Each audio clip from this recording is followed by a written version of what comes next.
Hey, guys and ghouls, we're on the air.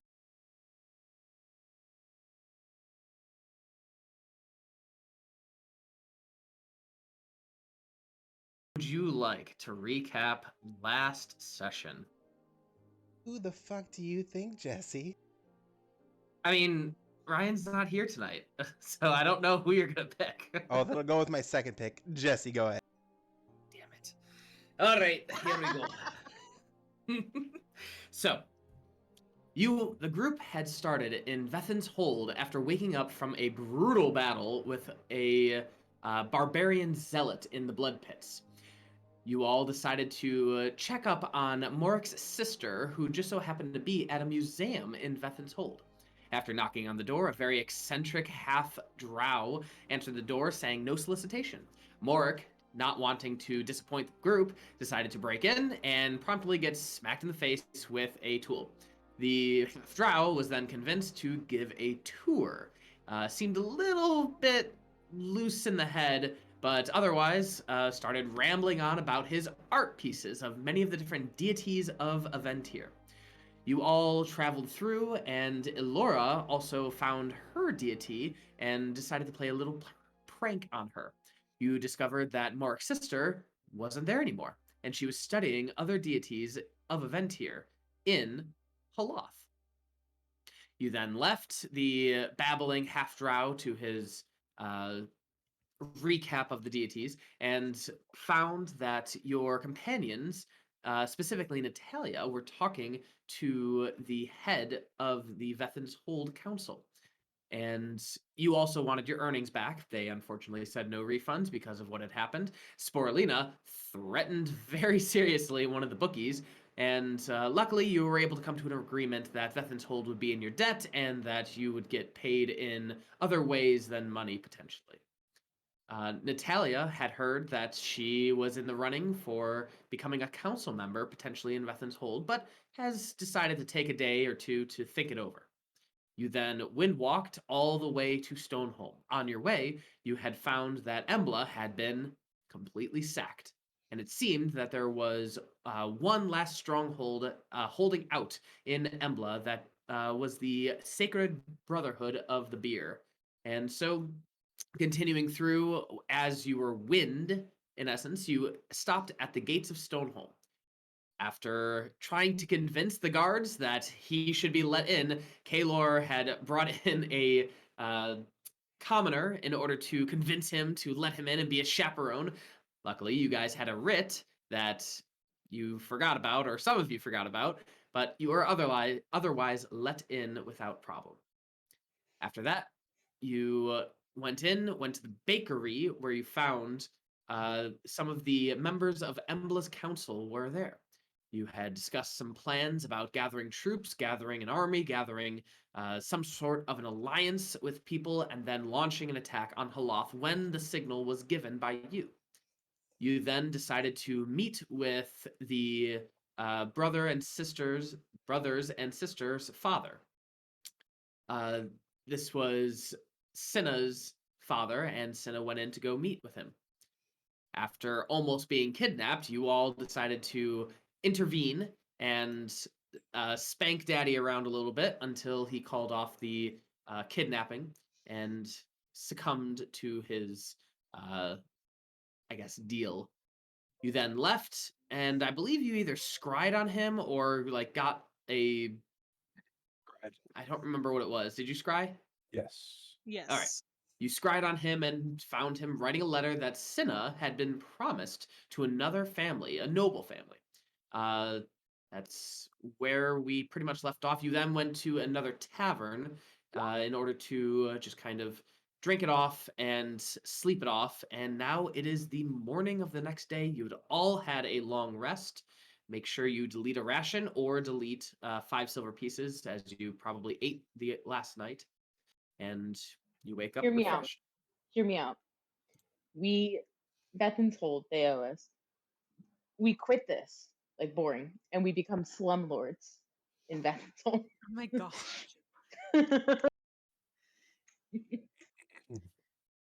I don't hate that idea. How did I know you would be on my side? think it would be fun. So what are we gonna? We should probably leave as soon as possible. Yeah, we got to get out of here. I can windwalk us. Oh, well, we had some plans. Are we going to my village? Like, are we gonna go see my daddy and stuff, or are we like going elsewhere? Oh, First. I think it's only fair that we go and see your parents now that we've, you guys met ours, or at least I one mean, half of the okay, I equation. don't want to make you feel bad though. Well, Oh no! Oh no no! I hate my dad. Don't worry, that's nothing new. I would love to see, normal, healthy relationships between parents With and children. parents. well, It would be a lovely, lovely change of pace. but so the question is though, we had talked about going to Jormagon or Jormand or whatever the fuck that place is. And your home is directly before we get to Haloth. I thought the plan was to go to this Holt first and deal with that. Oh yes, you're right. Okay, just making sure. But yeah, I wouldn't mind meeting, nice parents who don't want Colt. to pawn their children off. Yeah, sounds like a plan.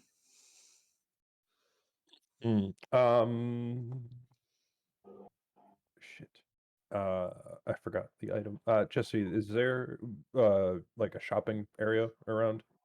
Yeah, of course. There is the main shopping area at the front of Stoneholm. Cool. I just need to look up an amulet that I can't remember the name of. And hopefully it's not expensive.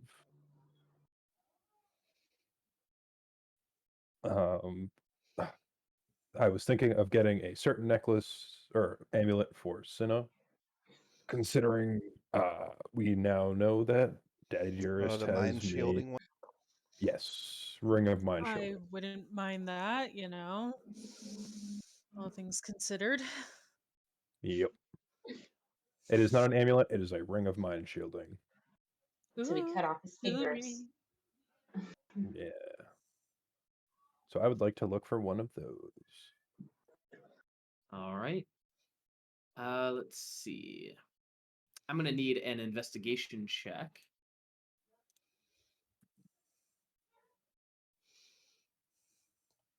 Could I help him with this? Yeah, of course.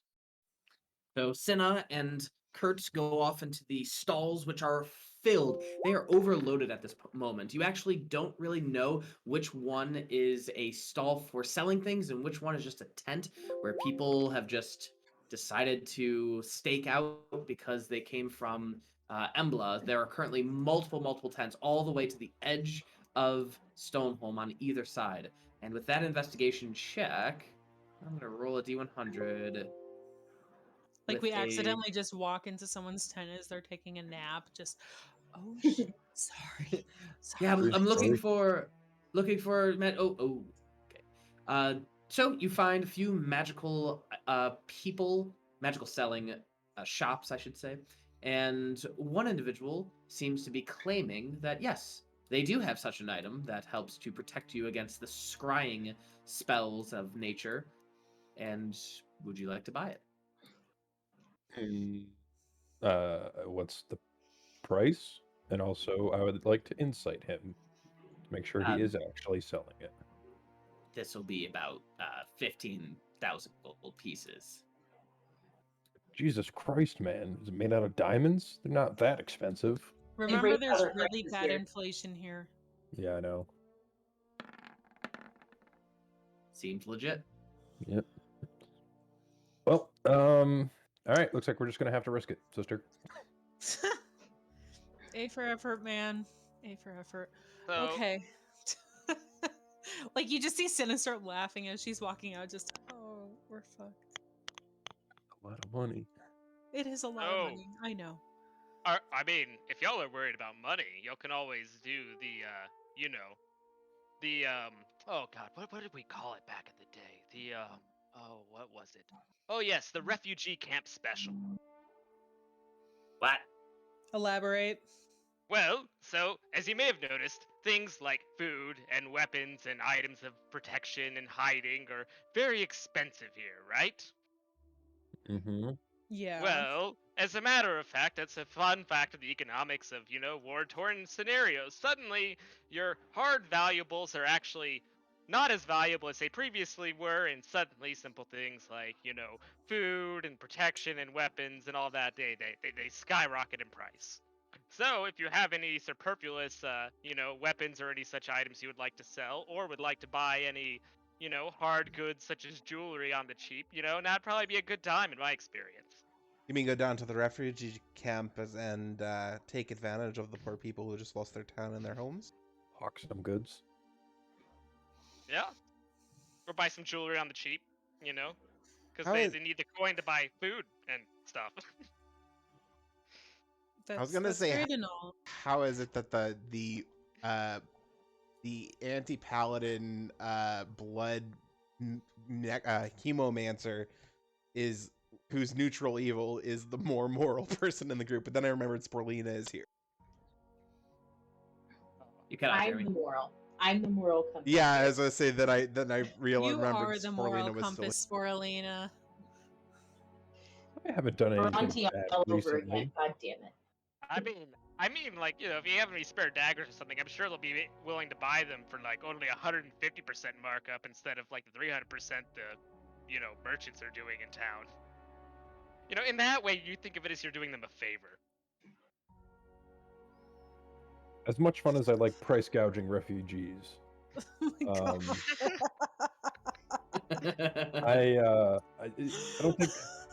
I don't think we really need this. It was just kind of more extra security. I mean, if we could smack old Daddy Dearest around if we really had to. I think you're the first. Sporelina would like to do the opposite of that. And I have an abundance of rations, so I am going to go pass out 25 rations to children. Oh, okay. As Sporelina goes out and starts shouting, what do you shout? I don't think I shout. I find like young children, like 16 and under, and I hand each one that I can find a ration. All right. So as you begin to pass them a ration, you see them smile at you, start to laugh, then run out, and then momentarily they come back with maybe a brother, maybe a cousin, maybe another child, and they just begin to swarm you. Oh god, they're like pigeons. So yeah, Okay. 20 rations go a long way. 25. I got 25. 25. Yeah, Yeah. they go a long way, but you start to realize that 25 just is not enough. Can I tag along for this generous offering? Sure. Yeah. Go ahead. Hold on. I'm gonna also let's see. I will cast Goodberry as well. Oh, okay. I will cast that for. I cast that 7 times, so that will be an additional 70 rations. Okay. And as they eat it, they just go and run off. It also restores 1 hit point. So if they have any like tummy pains or they're sore or something, they feel a little bit better. All right. Well, they are very, very happy. Roll me a D100. Let's just see what could happen. 80 or higher, something happens.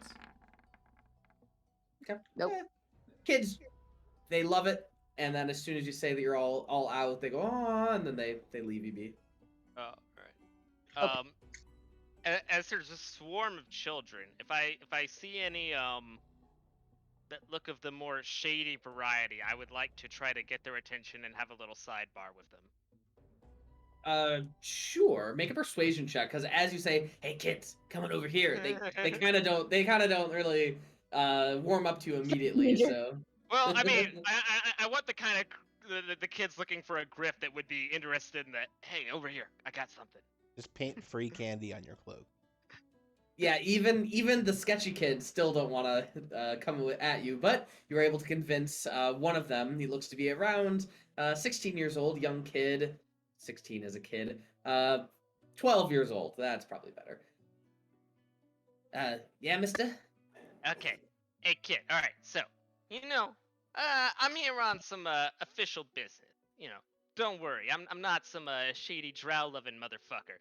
But, if You you said a bad find any... word. Yes, I did, kid.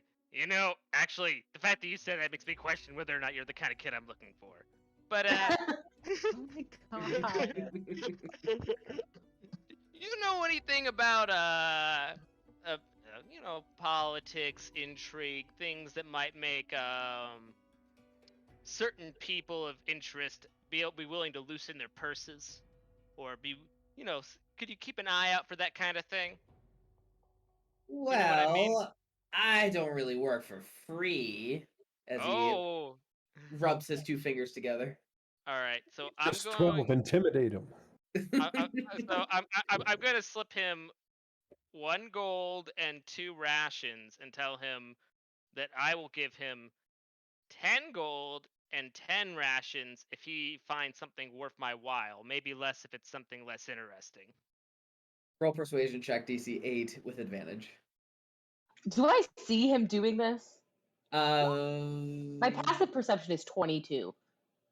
I'd say you probably see him talking to a kid, but you don't really hear what's going on. Right, okay. I got a lot of kids screaming around me. Yeah, exactly. Sure. What should I keep my eyes open for? Oh, all right. So, okay. Oh God, I'm trying to. What would be interesting with the political situation right now for? Rich people walking through the streets. Yeah, if there's anyone new in town of high importance, or someone that might be asking a few too many questions about the security that's not from around here, something like that. Someone that might be trying to upset the security, or someone of big importance that had recently rolled in. Okay, I'll keep an eye out. How will I call you? Oh, let's see. Wait, where was the place we were staying at again? One of the taverns.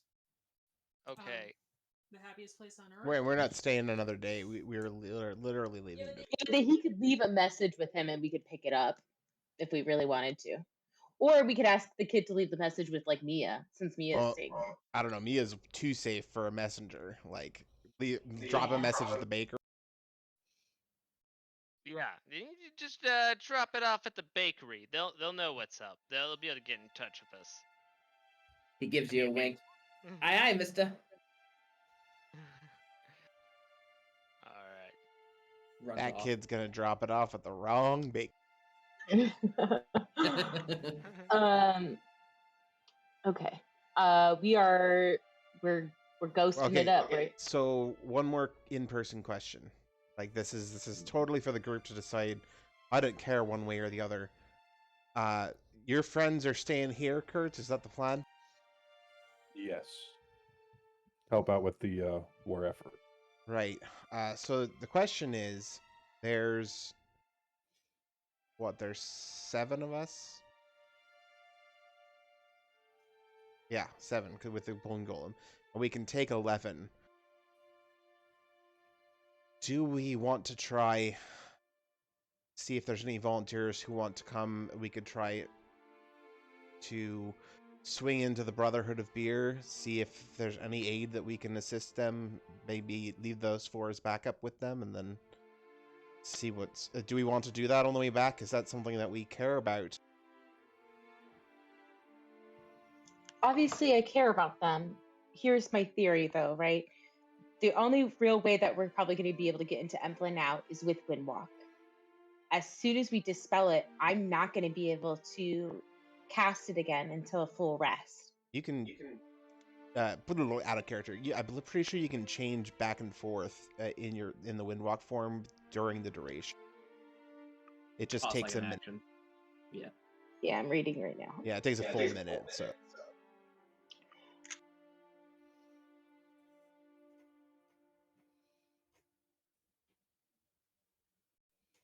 Oh, okay. Okay, cool.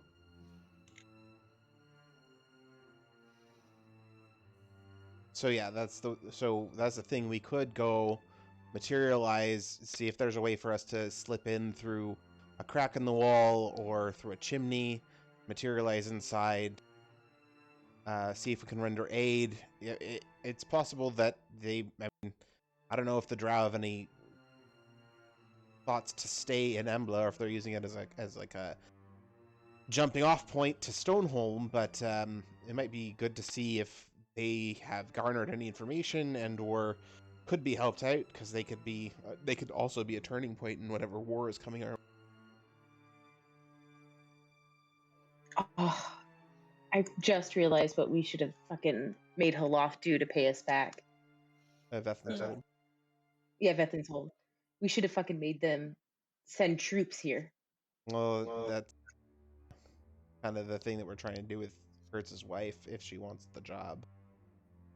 Yeah.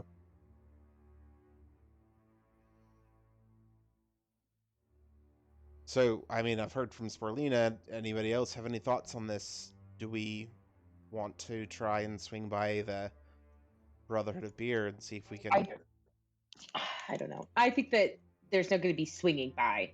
If we get there, it's going to be a fight to the fucking death, basically. I'm unfortunately going to agree with Sporelina on this one.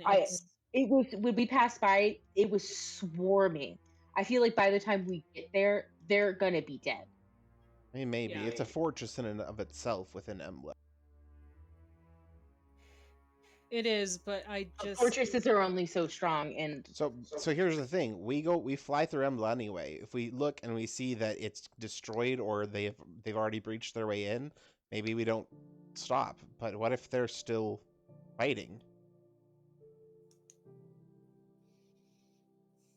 Aren't you evil? Why are you trying to convince us to help? Don't metagame me right now. This is war tactician Elora talking. If we're going through the area, it wouldn't hurt to check, but realistically, it's probably not going to be worth our time. And honestly, if it looks like they're doing relatively fine, as in not in immediate danger of being overrun, that would probably be better there as a distraction for at least some of Halaf's forces. Because if they're fully trying to take the city and they're still there, it will keep some people pinned down. Doing that we won't have to fight elsewhere.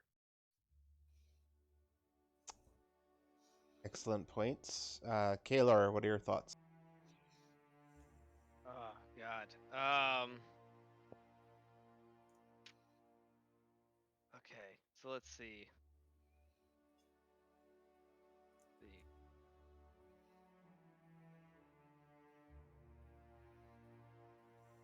Honestly, I'm not sure out of character I have a full grasp of the political situation going on. Yeah. Basically, we're just talking about trying to save the Brotherhood of Beer from The invasion of Drow in Embla. Drow. Okay. But it's going to put us at risk if we do that, because obviously, I mean, we've taken down quite a few Drow at a time before, but when we were passing it last time, the enormous amount of Drow that was coming out there was Right. pretty obvious. All right. So I guess what I'm wondering is like how much help would how much extra resources would helping out the Brotherhood of Beer do we think would get us in the long run? I don't know. We have no idea. In game, we haven't really visited them. We have no idea what their numbers are, what their abilities are, what resources they might have. Jesse, is there something any of us could roll to kind of guesstimate how much power the Brotherhood of Beer has? Well, history check. I can also we know assist with that. If Okay. someone is still in there that we know, that we've met. Nobody from the council, because they were all here. Yeah. We went there once, right? Nope. You were at No. a tavern sponsored by them. Yes. And Isn't did, that the one that had the P yeah. in it? Yeah. I think it's also the one that Morrik got kicked out of, where Yeah. he showed the Drow head. So they didn't really believe in the Drow to begin with, to be quite honest. Doesn't mean that's okay to let them to die. That seems like a pretty shitty, like, They could have left with everybody else. true, but we don't, like I said, we don't know anything about the fortress. It could be a cornerstone of, like, dwarven culture for them. Like, it could be worth trying to hold it against Drow invaders who would just destroy everything. It could be their library of Alexandria, for all I know. I don't know with 17 history. I don't know if anybody else is. As for that 24 in history, because Senna was helping you, Mhm. so you recall that, yes, the Beer Brotherhood is like a cultural cornerstone that links Embla to Stoneholm. It really goes back to their roots.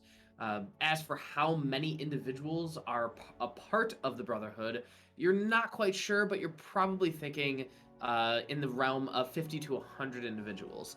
Now, whether that's how many are in there currently, you do not know. Now, you do know that the Beer Brotherhood doesn't just drink beer. They also are extremely talented fighters. I'm talking elite of the elite. They really take their duty seriously in their traditional style, monk style, and that is what they are known for brewing beer and for putting on shows, ass. kind of like a Cirque du Soleil, as well as kicking ass. Yeah, Drunken so ass. we're like, what I'm saying is, let's go rescue SEAL Team 6. Okay. But how do we get them out of there? I don't know.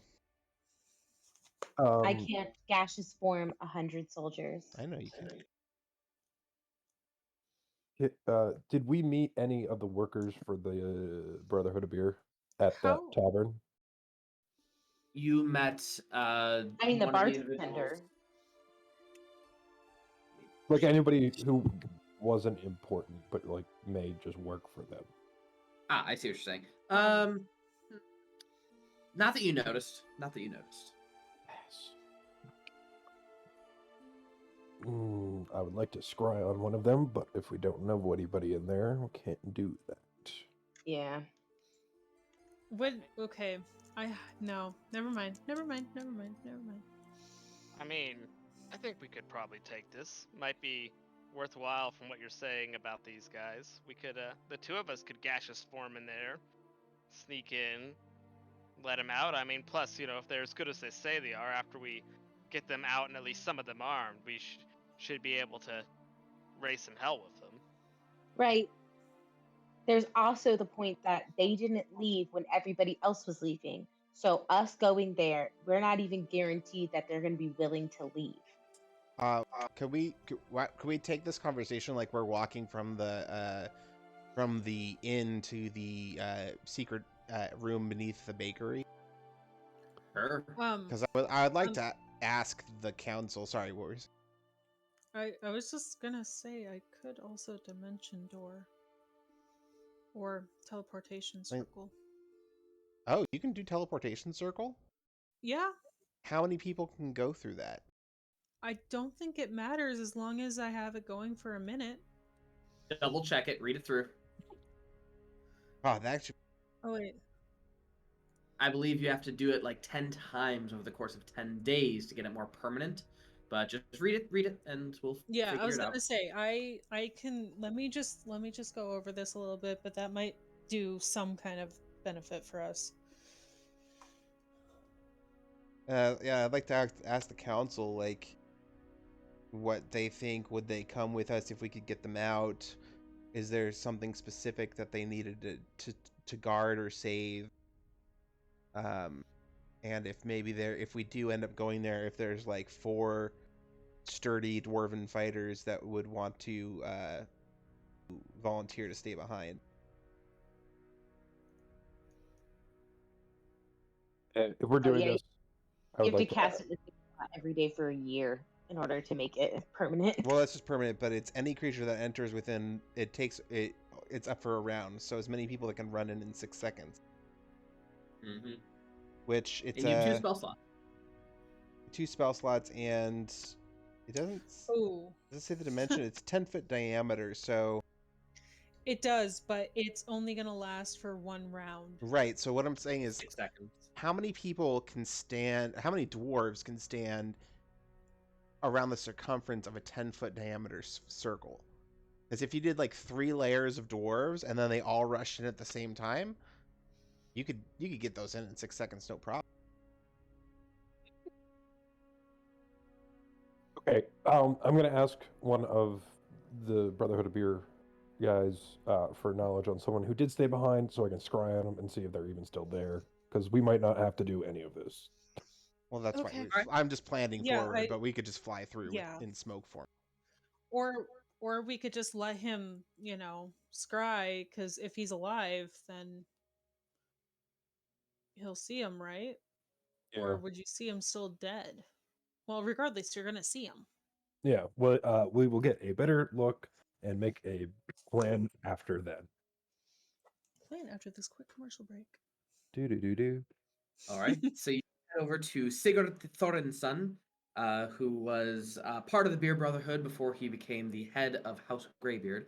And what do you ask him? Hey, so can you give me as much information about one of the people who stayed behind at your fortress, beer place, whatever? Don't have to be important, just one. I just need enough information about one person to scry on him. Also, if we were to do like an ops mission to go and save the Brotherhood of Beer, do you think they would even be willing to come with us, or are they like a ride or die for that building? Well, thinking about it, Dorgar Gunderson, you met him at the War Card Game tournament. He won it. And Flynn Colborson, he also was at the card tournament that you met. They should, I assume that they are there. I have not seen them in Stoneholm yet. But other than that, I don't know how many people are currently there. They're as for whether they would come with you, I don't see how it would be possible for them to come with you. But I don't know. They are quite attached to the Beer Brotherhood, and it is a fortress. They could definitely withstand some siege for quite a time. Not sure. Got it. Scrying on the guy in the war card game, as we knew. Alright. I bet him. So he has to beat a 17. All right. This is a +2. Oops, that's a D100. D20. There was a 2. All right, so your vision goes dark as you peer off into space until you find yourself in what sounds to be a very, very quiet room. As you listen in, you see Dorgar Gunderson, who seems to be tending to a wounded individual. As this individual doesn't look too wounded, I should say. It's not like he's on his deathbed, but definitely like just strapping a little bit of the arm where it looks like a deep cut was, but he'll be really fine. big boo boo. Yeah, really big boo boo. But Dorgar then heads off into another direction, into a different room, where you see probably around 20 or so individuals that are drinking and enjoying themselves. They're not getting belligerent by any means, but it looks like they are having rations, if you will. They're making sure to spend their food and drink very sparingly. And he goes over to a different room from that point, down a long hallway, until you get to what looks to be the main door entrance to this large room. But you can see that the main door is very much barricaded, but not in the way where you see a bunch of furniture lying down and stuff. No, this is barricaded with blocks of marble, and we're talking probably around 50 by 50 by 50 cubes of marble and it just barely, the top of the door just barely peeks over these marble pieces. And these other marble pieces are right in front of the windows as well, or what you assume to be were the windows.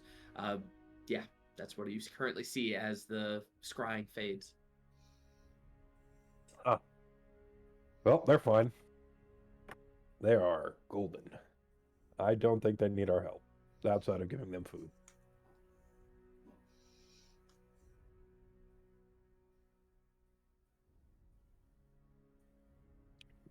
They seem to be pretty fortified. So, Yeah, but they will run out of food. yeah. You could just give them food. I mean, if we give them enough food to last like 3 weeks, we should probably have this Haloth business taken care of before then. All right. Well, if that's the agreed upon course of events, then we could do that. Can the council provide? I know it's times are tough right now. Can they provide any kind of supplies they'd like us to drop off for? This is Mia, by the way. I don't know if we can give you anything.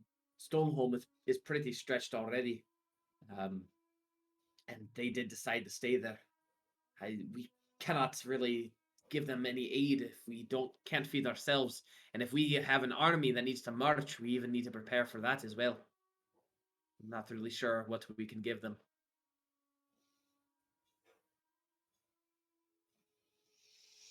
Fine, I'll do it myself.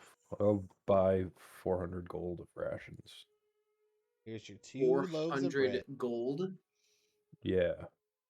Wait, that might be too much. Hang on. Yeah, and you're taking food away from this place still. Yeah. I don't think that's a good idea. Fuck. Yeah. Well, we, Sporelina, how good would your village be at scrounging up mushrooms for rations?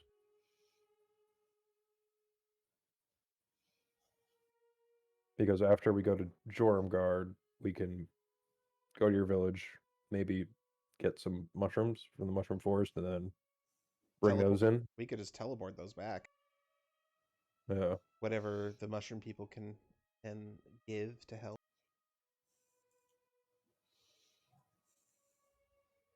Perhaps even some of them will be willing to come and help to feed the refugees and/or the army. I don't know how hospitable your people are, Sporely. Well, about that, generally Funglettes are not super social.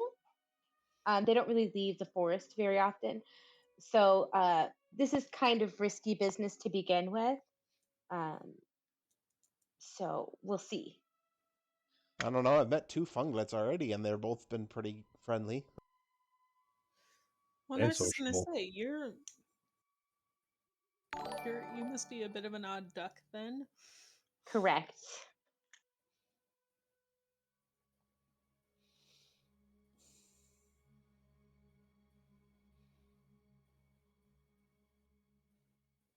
Okay, Well, shit. let's head out. I guess. I guess. All right, let's turn into some farts. As you guys Alright, begin to leave the bakery, you see Janine, Boris, Marcus, and Natalia. As they approach you, Natalia just says, Are you leaving so soon? Unfortunately, yeah. Go give your we wife a smooch and then we have to go. Yeah. Am I coming with you?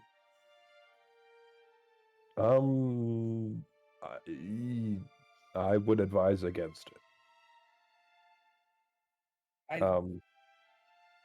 I slept on it, and I think that I do want to help in Vethin's Hold. I think having just a little bit of political power there might be good for us. Oh, okay. works for me if we make a detour there. Yeah, we can make it to. There's a sort of the fork in the road where it goes to Vethin's Hold, and the other place goes to the cold. It's part ways there.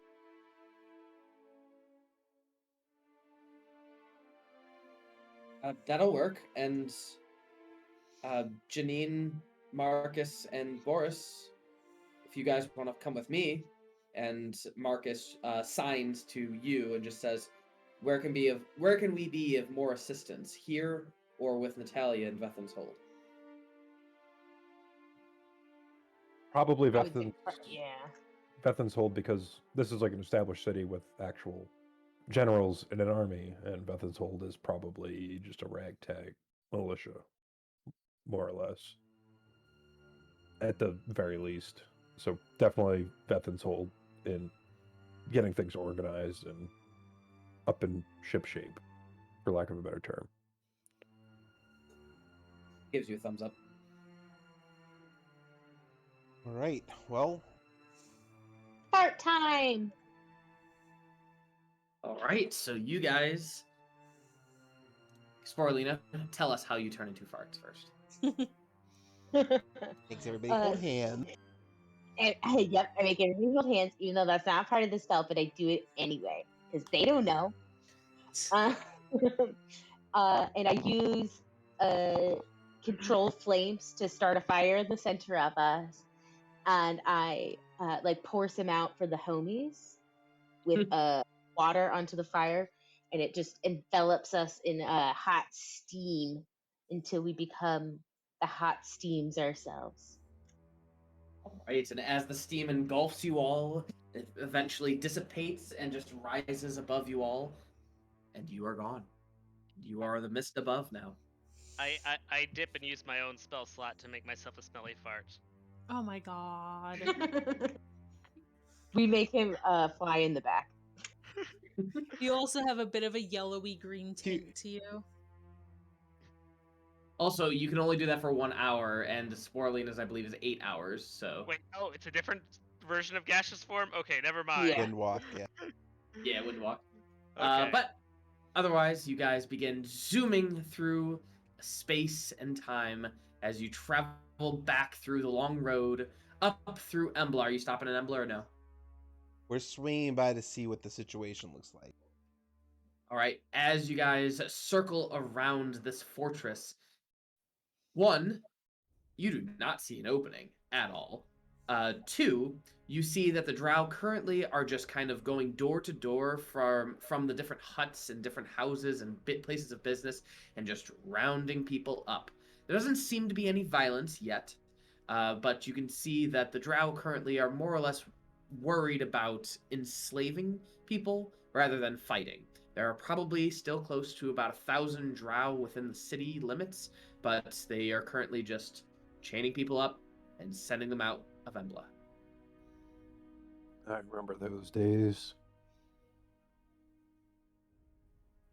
Okay, yeah, we're just gonna keep moving then. Right? You guys circle back to the back road through lake and across the lake, and eventually going northward up to where the fork in the road is in Vethin's Hold. That was about a half day's travel. You guys make your way to right here and then become solid form once again. Natalia, Marcus, Boris, and Janine look at you and just say, is there anything that we should be focusing on? Anything that we should be doing while in Vethin's Hold?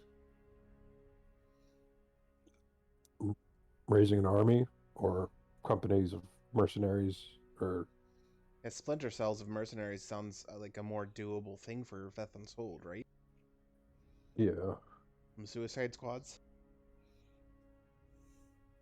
Here, hold on 1 second. She takes out what looks to be a piece of parchment and some ink, and she gives it to Kertz and just says, write down that we have authority on your debt in Vethin's Hold.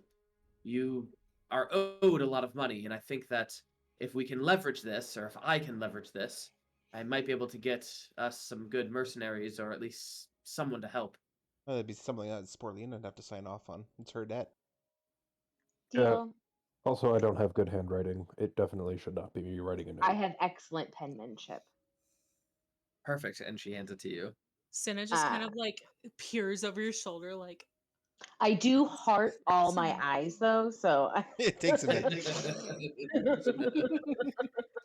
After a few minutes of signing the paperwork and scrolling it up, Janine, Marcus Boris, and Natalia start to head off. Natalia gives Kertz a little kiss on the cheek and just No, I says, go in for the full They dip and kick. smooch. Yeah. ew, I turn around. You just see roll a and performance check, Cinna's Kertz. just hacking up a Oh lung. no, not The that's DC is performance. 10. DC is 10. You shouldn't be. I play Shouldn't that be song mad. on my flute, so I give him an advance. All Oh, right, that was so almost the one. Nice. you dip her so down low, everyone was like, "Oh shit, he's gonna drop her," but you don't. And it actually turns out to be a somewhat romantic occasion. All things considered. Ooh. All right. Anywho, you are now splitting off and heading to Jorumgard.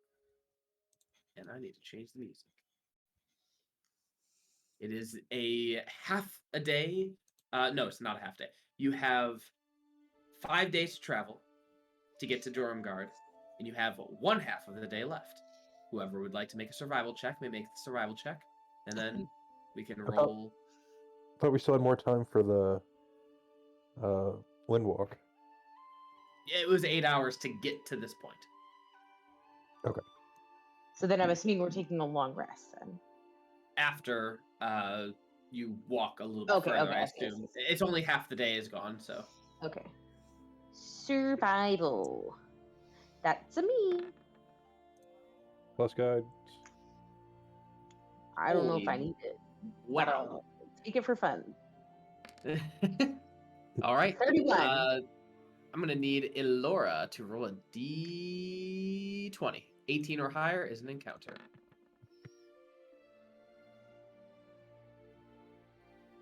Sick. All right. First day, no problem.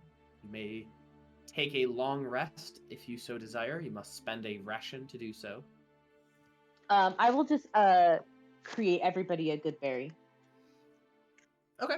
Everyone has a good bear, so you don't have to spend a ration if you don't want to. I feed mine to Cinna. Okay. Oh.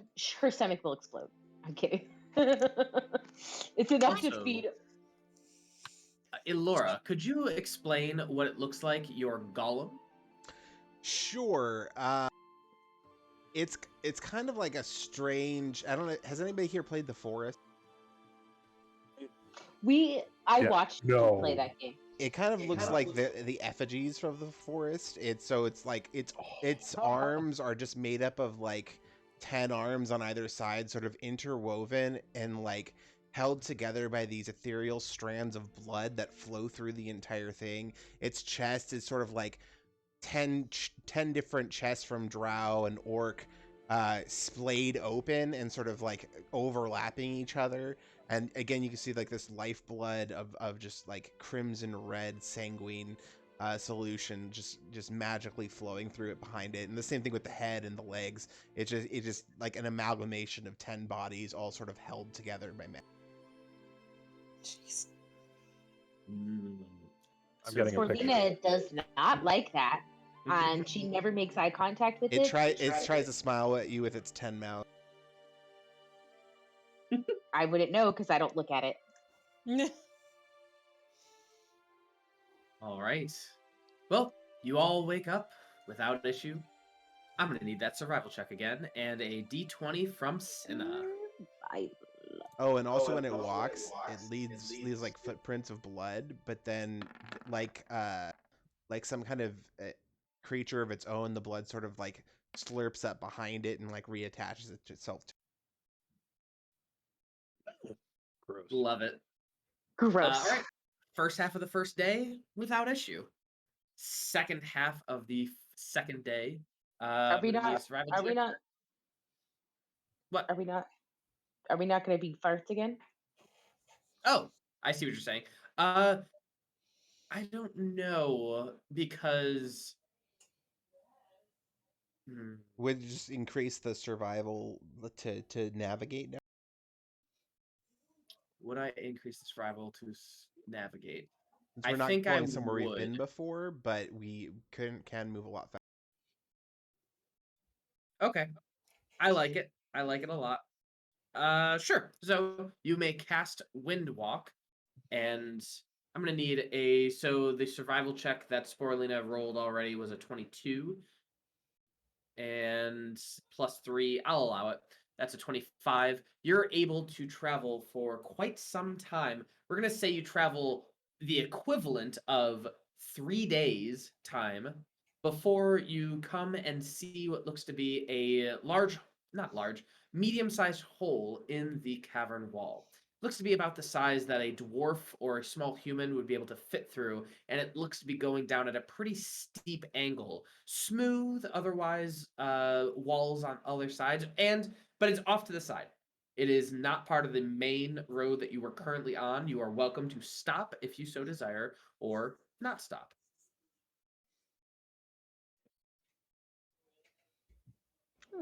Do we dare?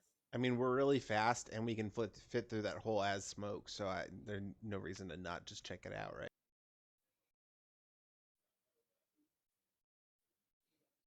Yeah, I say go for it. Yeah, I mean, yeah. Okay.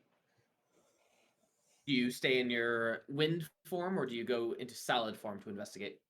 Wind form, because none of us are small enough to fit through the hole in regular size. You are if The you humans were probably to. are. Yeah, all of you are if you were to like lay down and use it as a And, like, slide. slide.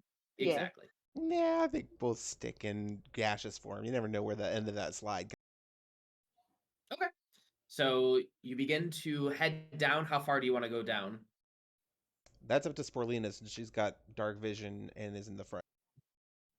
I got superior dark vision. Excuse me. Rude. Um, is it super dark in here? There doesn't seem to be like any light coming out of this hole at all. No, there is no light at all. There are no mushrooms that you can see inside of it either. The mushrooms on the main road that you were on kind of gave it a little bit of dim light, allow you to see, but there's definitely nothing in this little lay channel. Okay, we'll just keep going until I find at least something interesting. This deep tour has got to be at least a little worth it. All right. So as you go down this tunnel, you can see that there are little notches in the slide. So if you were to slide down it, you would have definitely not been happy, similar to when Shrek had to slide down the pipe when he was running away from the dragon. So Is it like those rolly wheel slides that used to be at like family fun centers? I have where no you idea like what get you're your talking about, but fingers sure. in? You don't remember those? Oh. Okay, never mind. Sorry. Going on. Anyway, after about, let's say, probably around a few thousand feet, you eventually make your way to a different part of the opening of this lay tunnel. And I'm gonna post this. The lay tunnel was right here. And you get to right around here.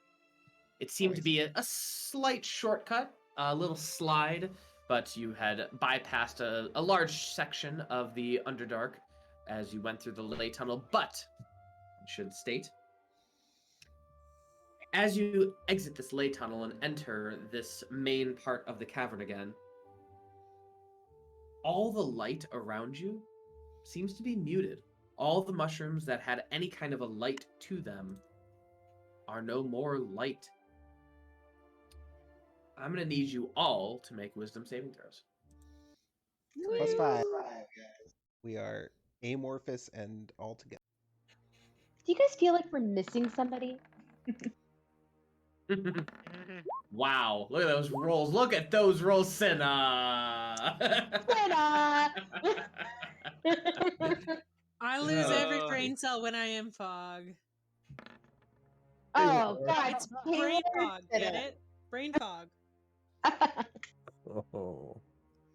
All right. know it's true. Elora, don't worry about the bone golem. That Cool. is immune to this effect. Cinna, Kaelor, go to the secondary voice channel. Oh joy. I has Okay. intelligence of See, fart. Senna, you do have an 11. I don't know. It does not help. Okay. An 11 and a 10. It would have been great if all three of us failed.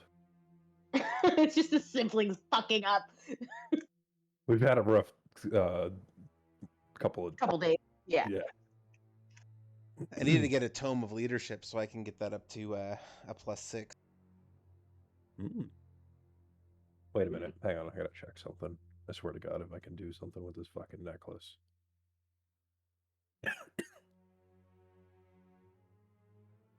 Secrets being told in the secondary voice channel.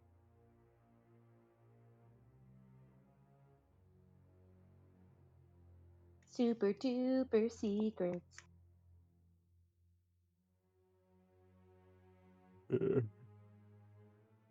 I'm looking forward to using this amulet eventually. Okay, Yeah, it sweet. did seem like I had a whole bunch of shit. Yeah, that was a lot. And the more I use, the more I can help other people.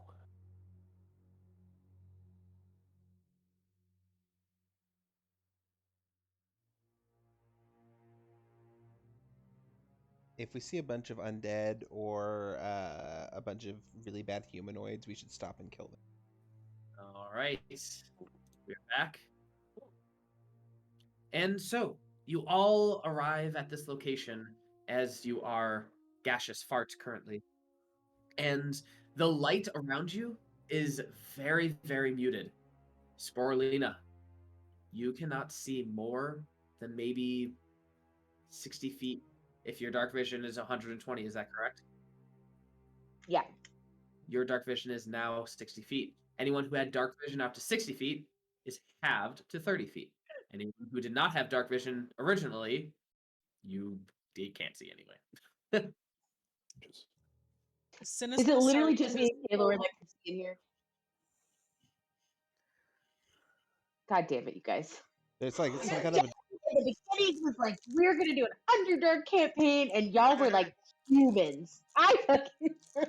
well, there's It's no fun if there's not a little challenge. Come on. it's got to be some kind of magical effect that mutes like a darkness spell almost. Yeah, because that's not how darkness works. So. Cinna's how just dark- gonna start like feeling the walls for anything that might be like carved fire. or raised. So you turn back into your solid form? Yeah. Okay. You turn back into solid form. You all see Cinna. As Cinna is blind, she starts feeling the walls. Make an investigation check with disadvantage, please. I'll light up my lantern as I take form. All right. Wow, Cinna. Jeez. I'm a determined little shit. As you light up your lantern, the bright light illuminates and then fizzles. The light is still emanating, but only out to 5 feet. Okay. And then dim light for another 5 feet. I drop fog, go to bat form, and start frantically trying to look around and figure out where the fuck the darkness that's not my darkness is coming from. Roll a perception or investigation check. Echolocation. Cinna, with your investigation check, you're able to find what looks to be very, very old. It feels like braille to your fingers, but it is runes. Okay. Could I potentially pull out a piece of paper to, well, it's not going to make a difference, but maybe if I can like feel for the runes and then kind of try to like copy onto the paper what I might be feeling? A rubbing. Not necessarily a rubbing. Well, I mean, I have the But light just on kind of here. like- Sure. Yeah, I guess. Okay, so- as I'm looking at Cinna rubbing these things, I'm just gonna wave my hand and say, "Let there be light," and daylight bursts into the room. What is the range of daylight? 120 feet. All right. And what level spell is it? It is a level 3 spell, so anything 3rd level or lower that is creating the darkness is dispelled. All right. The daylight shines bright for 5 feet, and then for another 5 feet, dim light. It is mostly suppressed. It's still active, but only goes out to roughly 5 bright light and 5 dim light. Okay, well, After a little bit of time, Cinna, you are able to make a rubbing or at least draw the runes on this sheet of paper that you have. Okay. And Kaelor, with your perception check, you cannot figure it out. There is a source, probably, maybe, but you cannot find it. Cinna. Okay, yep, you understand that this language, these runes, are celestial. Very old style celestial. yeah, I don't know that, but would I be able to read what it says? Yeah, absolutely. With your comprehend languages, Yeah, so comprehend. use that spell slot, and as you read through the runes, you're able to see some sort of a legend of the stars and the birth of the universe. A legend explaining how the universe came to be. Some believe that it was always present and always there. Other believes that there are actually 11 planes of existence, and when one of the planes touches the other, it causes a big bang to occur in that universe, which causes a burst of energy and matter to come forth, and thus creating the birth of this universe. And it goes on and on about how different theories of the universe have been created, but none of them say which one is the correct or what is assumed to be the correct version. There are just a lot So it of doesn't theories. seem to be like preaching or anything. It is not preaching, no. It's more of a history book style, just like this is what happened, this is our theory, this is what we think's going on, kind of Or thing. storybook oriented, yeah. Okay. She's gonna continue scouring the walls for more information. I will have the daylight orb follow her Sure. to And help her as you see. do, you just continue reading these beautiful stories. There's one about how dragons started this universe. There's another about aberrations. Another one about angels, demons fighting it out and creating the stars themselves. And things of heroes becoming the constellations in the sky. And it just goes on and on and on. Can I also just detect magic in here to see if I see anything? Sure. You do Ping detect anything anywhere? You do detect a little bit of magic. You believe that it is from the darkness that you are currently experiencing, but otherwise, you also detect conjuration magic. Coming from where? Oh god. From, like a specific location or like all around? All around the walls specifically.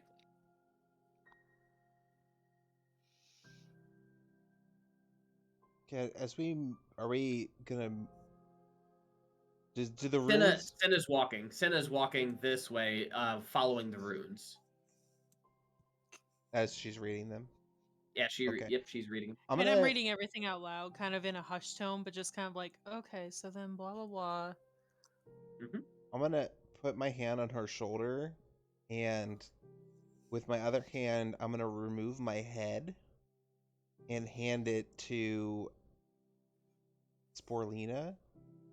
And it's gonna look at her and say, "Do you mind putting me in the bag and yelling at me if you need anything?" Why? I can see better this way, kind of, technically. All right. Alright, so as long as I'm outside of 30 feet of my head, which the head is now in a pocket dimension, I have... All right. Jesus. Well, you have 30 feet of blind sight as you all continue on walking and walking. Kaelor, what are you currently doing? You couldn't really figure it out at the moment. So are we heading away from like the pocket of extra darkness, or like? You are continuing through a pocket of darkness. There is no end to it that you can see thus far. Okay, I'm going to, seeing as that from just looking around of my echomilication and my shitty bad eyes, I could not find anything. I'm going to start scurrying around the walls, trying to feel for anything that might give an indication of stuff, and then maybe incrementally, frantically looking around, seeing if I can see a darker spot and checking that out. Unfortunately, you cannot really see. You're just kind of following Cinna along the way. Kertz, make a wisdom saving throw. Uh-oh. Just me, specifically? Just you. That's bad. I'm assuming we're staying in a tight knit group because it's so.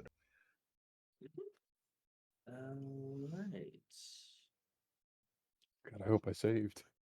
Roll a d4 for me. Nope. 1, 2, 3. It's 2. All right. Kurtz, you hear whispering in your ears, and you look behind you, and there's nothing there. And as soon as it comes, it goes. Just whispering that you can't really hear what exactly it's saying. It sounds like something in a different language that you do not understand, but just disappears fleetingly. Okay, I'm gonna do something then Mhm. that I was gonna think I wanted to do.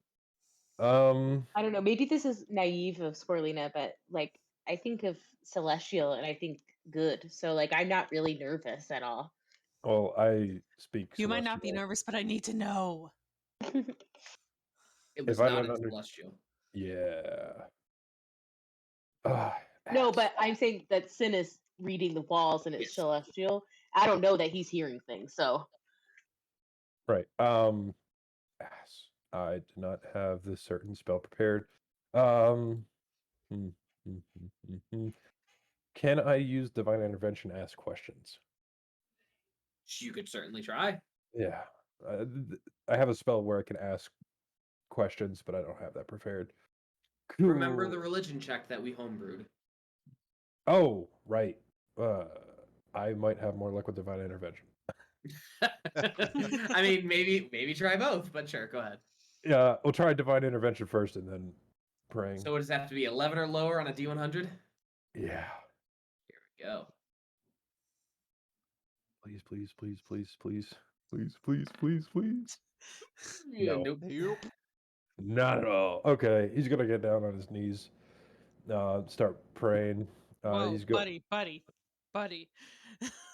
Calm He's down. We've getting got down more on his important knees. things to. He's sucking off the wall.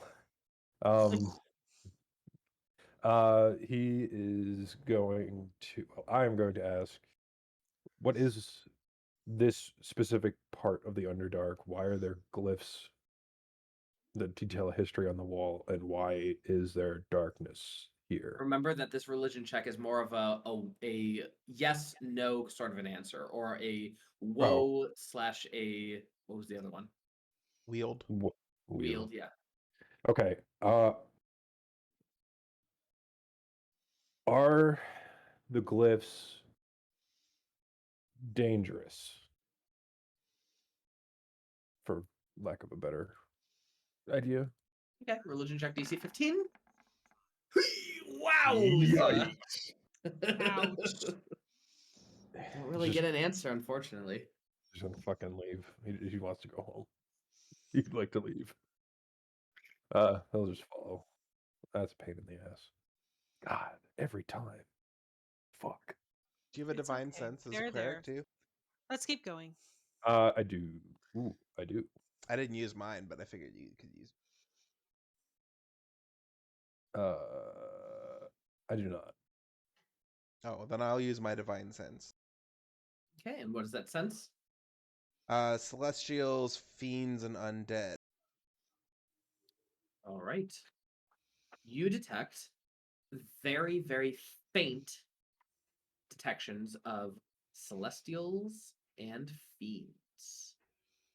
And we're talking more along the spirits sort of deal, not like imps and angels. We're talking like whispers of something around you that you really can't see and probably aren't a harm to you, but both celestial and More like fiend. echoes. Exactly. Gotcha. I say something, but my head's inside of a bag of holding, so nobody hears.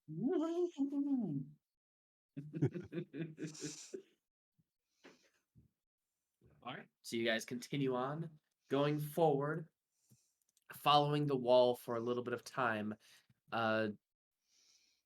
You feel yourselves become lighter and faster, as if you are moving through this space in a very weird way. You feel yourself moving almost a little bit against gravity.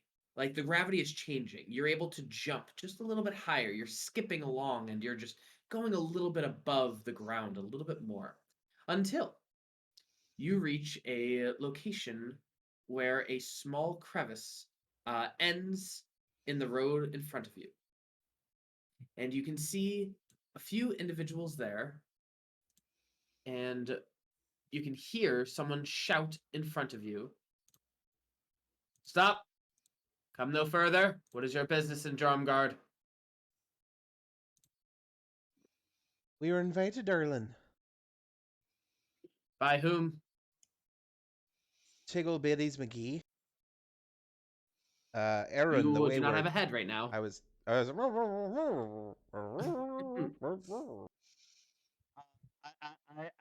gonna be doing We were, the. we were invited by Aaron the Wayward. Approach as you see these individuals covered in cloaks, wielding what looks to be some sort of a staff. This individual looks to be a drow, and the other individual next to him looks to be human. And you see a few individuals through the small crevice. Looks to be some sort of a pathway, and it looks to be of all different races, all of them wearing the same robes. I'm gonna be wandering around doing the I'm a bat stuff, trying to figure out why the fuck all these fuckers that seem to be unrelated are wearing the same thing. They're in a And cult. I'm We just- already know that. So you're here from It's- Erin? Yeah, she asked us to come. Very well. And what do you plan to seek from Jorumgard? Hanging out, enjoying the sights, meeting new people, you know, like the normal stuff people do. I need to know all the things. As you look upon this individual, he looks upon the bat flying in circles all around you, and he looks up at the bat and just says, "Is that a companion of yours?" Oh, yeah, Mm-hmm. that's Kay. I drop Kaelor. him. Hi, nice to meet you. What's up? How you doing? What y'all doing here? What's your philosophy in We- life? How did a drow ever end up over here of hanging out with these humans and dwarves and stuff? I mean, don't you normally enslave them? Like, why are you guys doing this? Kaelor, make a wisdom saving throw. This is just so exciting. I'm learning so many things. It's weird. He didn't call anybody a pointy-eared. Kaelor, you hear this individual speak to you, just in regular speaking. You all hear this. You are what we've been waiting for. You have the gift. Please, I'm so sorry. You are all welcome here. And your friend, Kaelor, is especially welcome as well. Here in called him Jorumgard. Kay, but okay. Insight. Oh, I thought you Insight. said Kaelor, sorry. You are all welcome here. As long as Kaelor is willing to share his gift amongst us. Oh, We- yes, of course. Wait, what's the gift that I have? Natural one. Kertz, as far as you can tell, this individual is being very serious. Kaelor is more than welcome here. He is ecstatic that Kaelor is here, actually. In like a Joel Can- versus the volcano why- way. Why do you care so much that this little bat is here? Well, he's not a bat anymore, but he has the gift. He has something inside of him that was awakened, a power of sorts.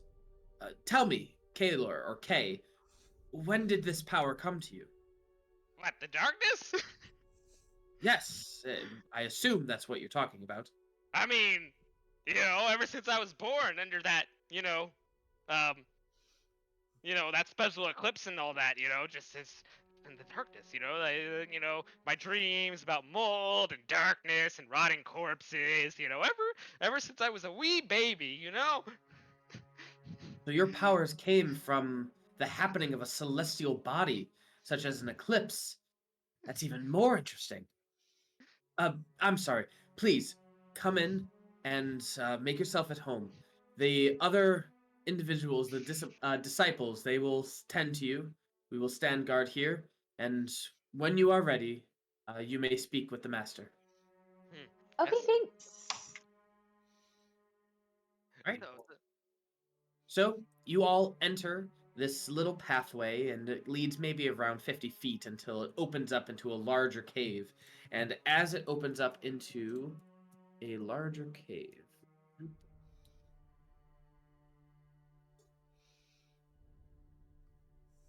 you guys can see small little huts.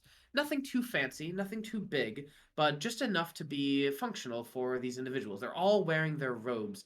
Many of them are meditating. Many of them look to be like they are praying or doing some sort of a self discipline. And you walk past a few individuals that look to be also new-ish to you, but they look like they are from Embla. They look to be dwarves, and they have a nice big old cart with different kinds of treasures and items as well as you walk by them. Is there anything you want to do or say to individuals? I just need an info dump of all the things. Yeah, So I'm who do just you- who do trying you to. go to? I am perceptioning the crap out of this place, Yeah. just taking in everything. And did they look like they're merchants from Embla, or like they like smash and grabbed and are trying to sell their shit? Make an insight check. Guidance.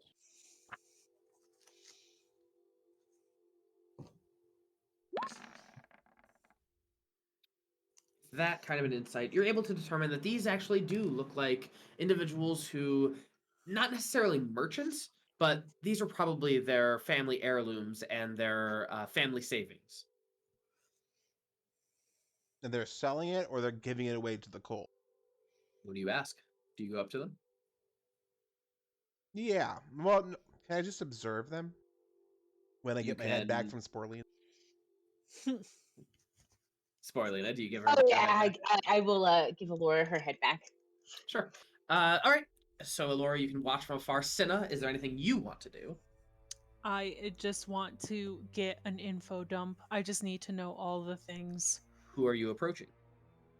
I'm gonna approach the person who first gave my brother so much praise for being a bat. You already Being walked past dark. him. Eh, You already okay. walked past him, but there are a lot of other individuals here in tents, meditating. The dwarves that seem to be from Embla. I guess I'll go to the dwarves. Sure.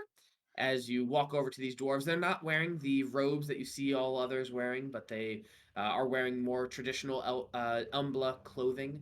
And the Emblem looks up to you, Senna, and just says, "Hello there, miss.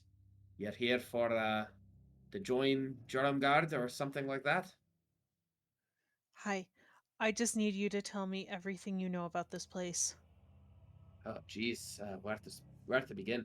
Uh, Jorumgard is known as a kind of a more or less secret location here in the underworld, and if you know where to go, you can find it pretty easily. But they don't let just anyone in. You generally have to donate something to the leader of Jorumgard, or you have to, I don't know, have some sort of an inner ability within you in order to gain entry. Which, if you gained entry, then I assume you are welcome here. yes. Right. So inner ability. I heard that. So like you talking about like darkness, like turning into a bat. Like, what do these people think? What are they into? Well, it appears to have some sort of a magical ability that is otherwise unexplainable, either through a bloodline or through a specific happening in your life or how you were born. Uh, For instance, look at that individual over there. And you see this individual kind of juggling what looks to be a firebolt, just kind of doing their best to move it around here and there. And then they begin to cast a spell of a little bit higher difficulty that you can see. And you can see it completely backfiring. And you can see their hands turn really small. And they look at Oh them my. and just, damn it, not again. And he sits down, waiting for his hands to regrow in size. Oh my. Well, that's the kind of individual that you'll see here. A lot of people that just don't know how to control their magic. And, well, we came here from Embla looking for some sort of a salvation. And we brought this with us as a tribute to the leader. And if they take us in, well, I guess we'll have to follow their customs or something. But this is what we have right now. And you look behind him, it's about a cart, maybe mostly copper and silver, maybe a few gold pieces sprinkled in there. Not much money there.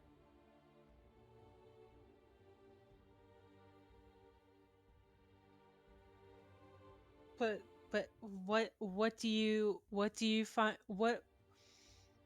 Sorry, that was actually me genuinely trying to figure out how to word this. What purpose do you think you'd find in this place? Well, right now I'm just looking for a sanctuary. But according to one of the guys at the gate, my son here seems to have some sort of a special ability within him. Don't really know what that means, but I'm willing to give it a try if it means safety from the Drow right now. Understand.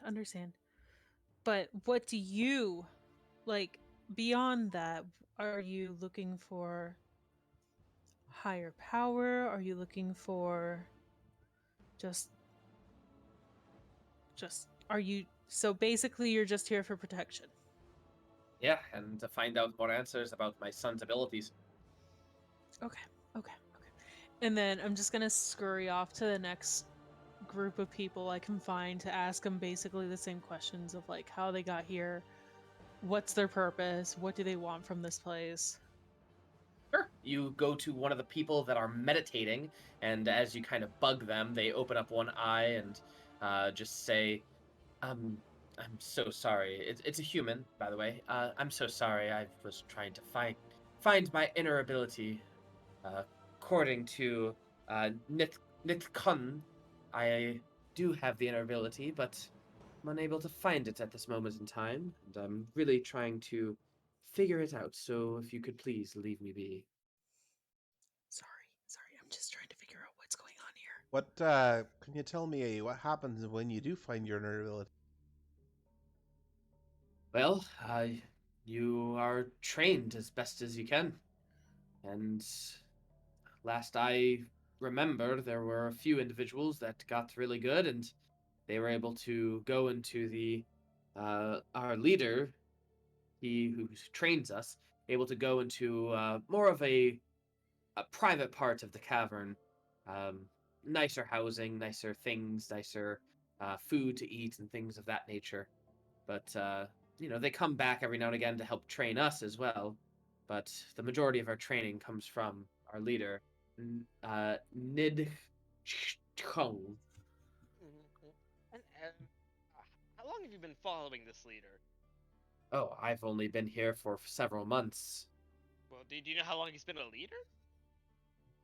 As far as I know, I want to say at least 50 years. Mm-hmm. And like a leader here, or was he traveling, or like what was the story of this leader of yours? He just helps people unleash their inner ability. And it's interesting, as soon as you are ready for him, all you have to do is think it in your head and he'll show up. So if you... I'm sorry. Oh, did you say that you have an inner ability? Oh, yes, I do. Oh, also, I'm very curious. So, is there any common types of people that find the elevated inner abilities, or like they commonly young boys or girls, or anything like that, or maybe commonly teenage girls, or anything else more common? You're despicable. Is this Dan or Kaelor talking? No, I'm just kidding. No, he's hitting cult points for sure. As he looks around at all the other individuals who are in the robes, you see dragonborns, you see elves, you see young people, old people, people of all different races and sizes, and he just goes, "Well, as far as I can see, I don't think it really. I think it's pretty random, at least." Okay, That's- okay. So it's not a bug-related inner ability, because I've been around those before. Yeah, not that I know of, but if you have the inner ability, just think in your mind that you want the master to show up, and he will show up.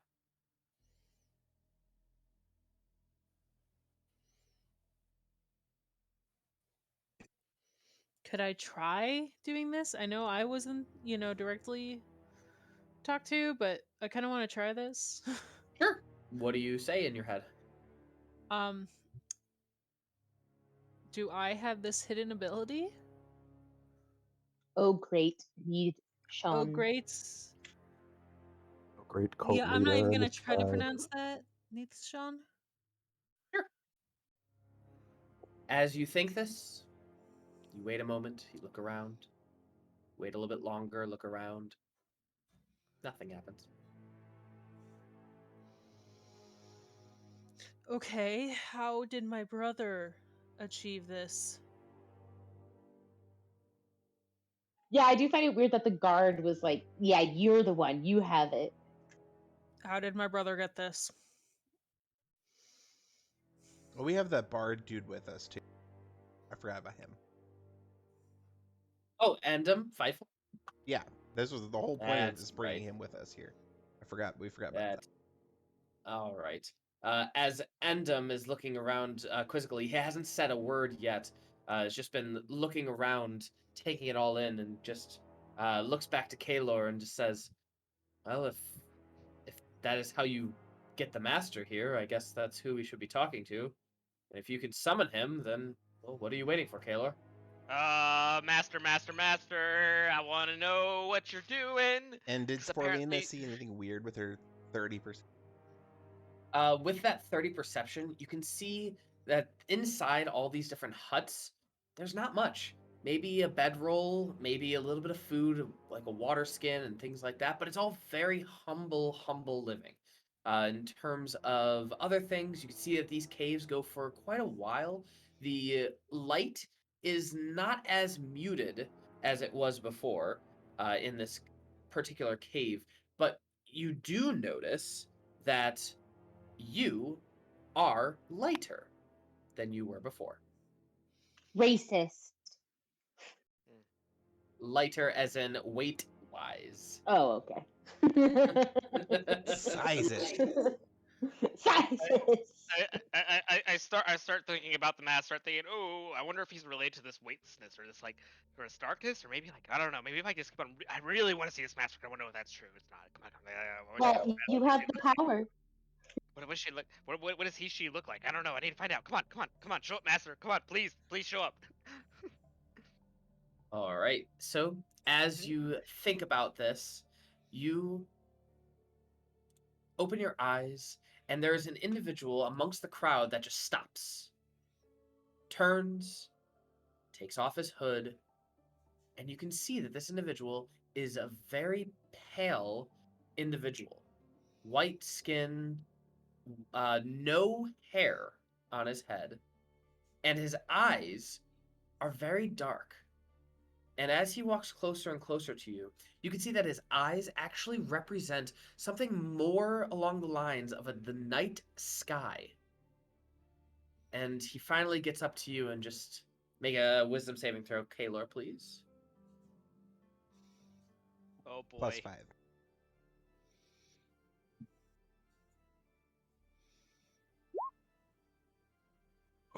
Nice. That is a great roll. Oh. Let me do this. Yeah, okay. As you go up to him and he comes up to you, he just goes, "Mr. Kaelor, is it right? Welcome to Jorumgard. I am Nid. You may call me Nid. It's totally fine.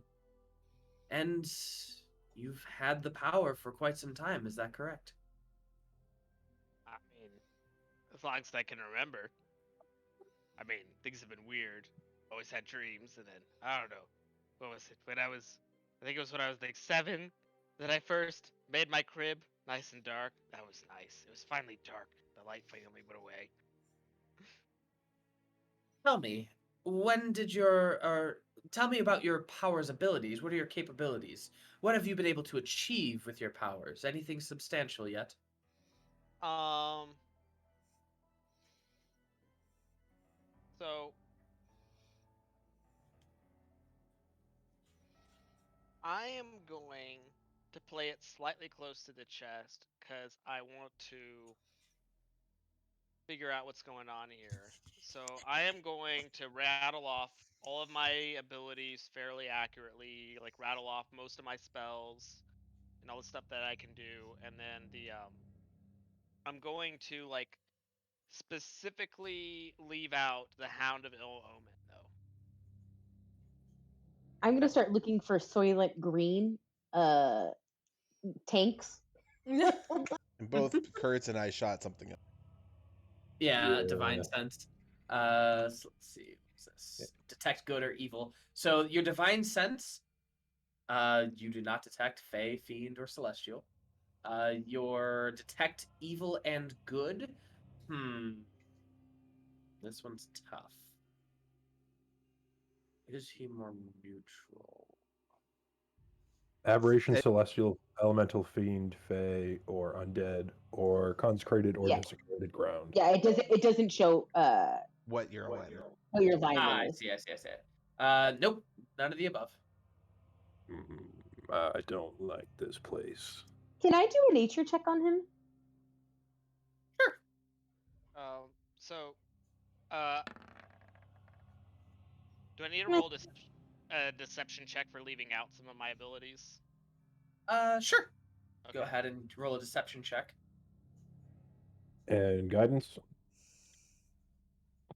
Oh, excuse me. You don't need to cast your spells here. He doesn't need assistance from you. No, but I'd like to help out.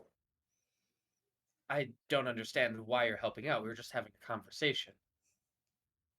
You know, You're make him really- feel good about himself, you know, get his sure. confidence up. Is this dude wearing any jewelry, any bling? Nope, not at all. His robe is very plain that you can see.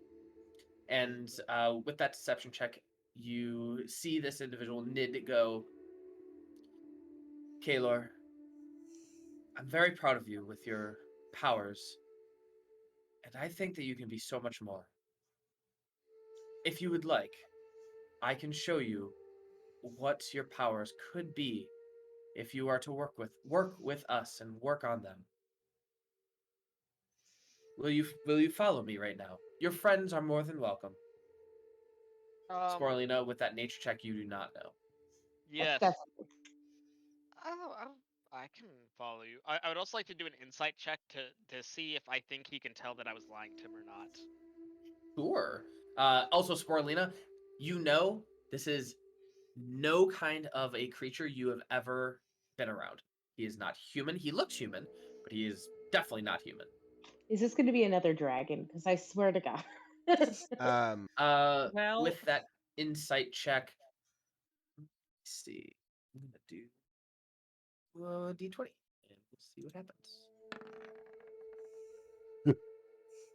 Was that 16? Yeah, you determine that seems good to you. Okay. So I think he totally bought it. Yep.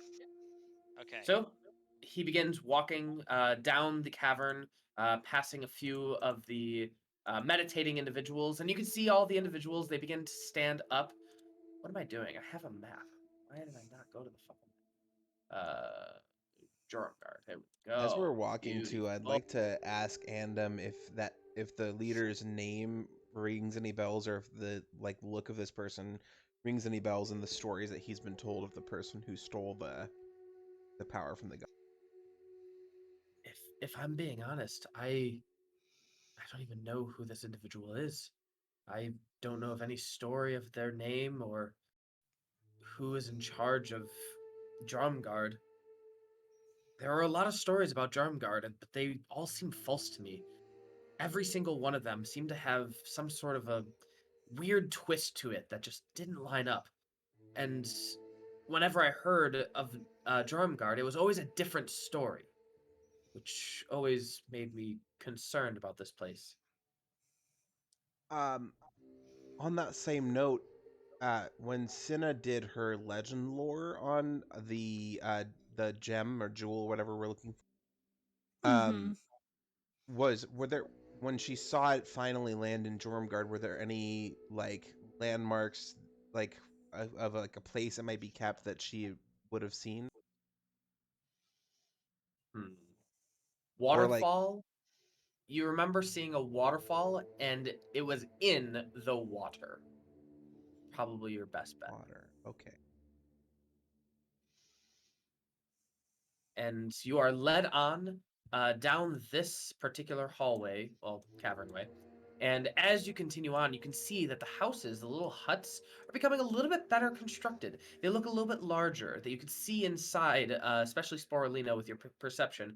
You can see that this looks to be a lot better conditions of living, and it's kind of like the dojos inside as well. They're meditating. You can smell the incense coming off, and you can see an individual using their mind telekinesis on different objects around them. You can see other individuals training other types of spells that are more or less trying to just figure out their own inner ability and control. And you can see as well an individual who casts a spell and it backfires on him, but he's able to slowly suppress it and get back to his original stance from where he was Can before. can I do like an investigation check while watching these people try and pinpoint what they see in Kaelor? Like knowing that I fought beside Kaelor a lot, like trying to figure out exactly what they are trying to use from him. Sure, go ahead. Can I assist with that? Because I am You're jealous. you could do your own. You cannot assist on it because Yeah, I'm she's not kind of really like good at it. You might have to thinking it. do. She's kind of thinking it to herself, trying to piece together the puzzles. You Okay. can try to piece together the puzzle with your own intelligence. Because I am a major jealous sister right now, Hmm. and of course my computer is not letting me do anything. I am going to go into D&D Beyond, I guess, because my computer is being a little turd. I would also like to just, as we're walking through, Oh, here we go.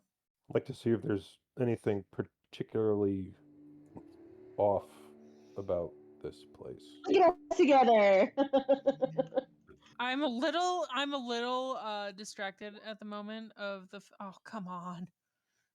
At the Meow. fact that I know. Do you The have fact do you that have my little inspiration? brother is just. Can I give inspiration to myself? Do you? No, you're like your DM inspiration, not your. Oh. You know what? I will use my inspiration to have Cinna take that second roll. All right. So Cinna, you are able to determine, kind of piecing it together because of your really curious mind right now, that this entire place seems to be surrounded around the concept of sorcery. People who get their magic from a unknown location or being, or some sort of divine blood or So, like, would draconic warlocks blood. also fit in this group? Potentially, Yeah. but definitely people that just don't know how to control it. So chaos magic in that sense as well. Wild And magic sorcerers.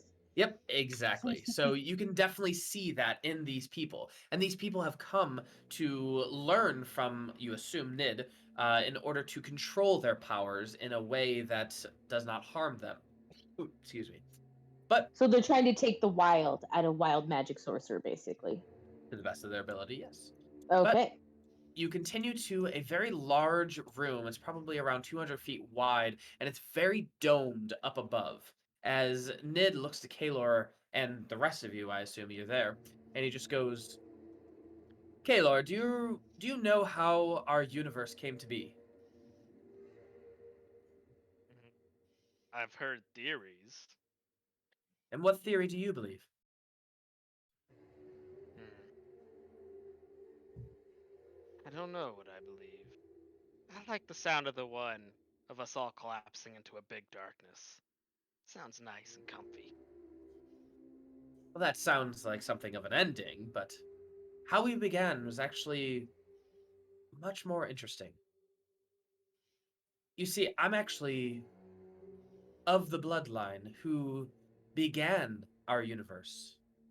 We are just one universe amongst thousands, hundreds of thousands, if anything. And my ancestors were the ones who seeded this universe. And he waves his hands around, and you can see the dome above you begins to change. Instead of seeing the small little dots of little mushrooms that were dotting all along the dome, it now changes into a purplish blue hue. And you can see that the little lights now look like stars in the sky. And in about maybe 12 seconds, you can see this dome that was a cavern before now looks as if you are back on the surface and underneath a beautiful night sky looking up at the galaxies and stars and planets above you. And Nid begins to wave his hands more, and the stars begin to move, circulating over the dome. And he points out one particular star and he goes, "That over there, that was actually where I was born. One of those, that star was where I was born, actually." And he waves his hand again, and the stars begin to move. This time, not all at once. Certain celestial bodies begin to move faster than others, and you can see what is occurring. Things begin to rotate around other stars. Dual stars begin to do a dance together, and he goes, "And this is time moving forward. Something none of us can control. It always moves forward. It's something that always bothered me. But Kaelor, your darkness, yours is the balance that we need here in Jorumgard. I am the light, and you are the antithesis. I believe with your powers, we can do so much good for these people and unleash their inner power and allow them to understand where their place belongs in this universe." Is this where Dan leaves the party and creates a new character? I really hope not. I'm not sure I understand. So, but what what balance are we achieving? And also, wait, okay. Also, sidebar. Am I still feeling that failed wisdom save from a while ago? Yep. And how old are you? And like, how did you travel here? Well, to answer your first question, I can only train these individuals maybe one side of their inner ability. And you could potentially train them a different side. A yin and yang is what we would become. And as for how old I am, I've lost count, honestly. I must be at least a few thousand years. Elora, go to the secondary voice channel. Yay! Stream gets to hear Yay. secret. So, what were you doing that insight for? He's telling this whole story and like saying that we could be partners, we could work together to unlock the potential of these people, and I don't know. I'm getting some doomsday vibes in my brain, so I'm just like it's more of just like a general vibe check. I know this guy's cool as a cucumber, but like, how much is he like talking around his point and generally obfuscating his actual desire? you are able to understand that he really does believe in Kaelor. He really wants Kaelor to help him. You also believe that he will do pretty much anything to make sure that Kaelor is going to help him. But no vibes as to what that help would entail in the long run. Not that you know of at this point. And he genuinely seems to want to help people unlock their chaotic balance. For what purpose, you don't know, but yes. Right. Okay. Cool. All right, that's it. All right.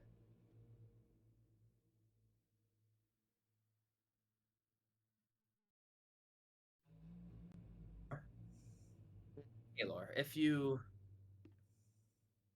would do me the biggest of favors, Mm-hmm. to stay here with me. I know that you have a quarrel with the Drows of Halath, Mm-hmm. but in the grand scheme of things, none of that really matters. If we can unlock these people's potential with both of our expertise, Even more Drow? well, I'm not saying no more Drow. I'm saying that Well, we yes, I mean, though, there's some good ones. We don't kill all of them. Just the Drow Empire.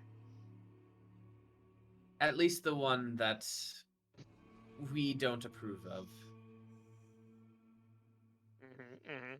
But I'm we can liking the unleash sound all of this. these people's inner abilities if you stay with me. What say you?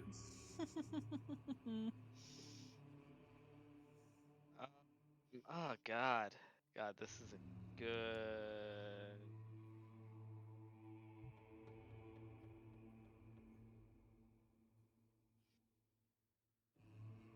I,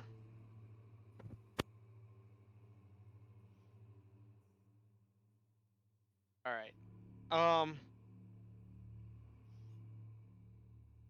I'd like to do another insight check. How invested does he seem to be in getting me to stay? Insight check.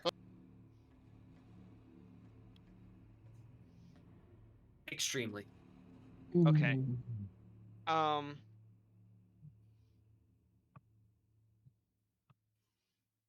I'll be like, I don't know. I mean, this all sounds so promising, but like, I'd really need to see more about what you're doing and know more about your history. I mean, it's just all so new to me, and you know, you're telling me all these things, but I have to know more to be sure. Like, I need to know a lot more, a lot more. Kaelor, everything will be fine, and I will explain everything along the way. Yeah, but like, could we do that sooner rather than later? Because I mean, you know, the sooner I can be certain, the more I'm sure we could do, and you know, like I'm really trying to persuade him to like let me know more sooner. All right. Follow me again, and I will answer all your questions on the way. Mm-hmm. And you are in this large antechamber currently, and he finds a little door that was hidden until he opened it, and small hallway, maybe 5 feet, 10 feet wide, and you two, he escorts you in if you follow, if you so desire.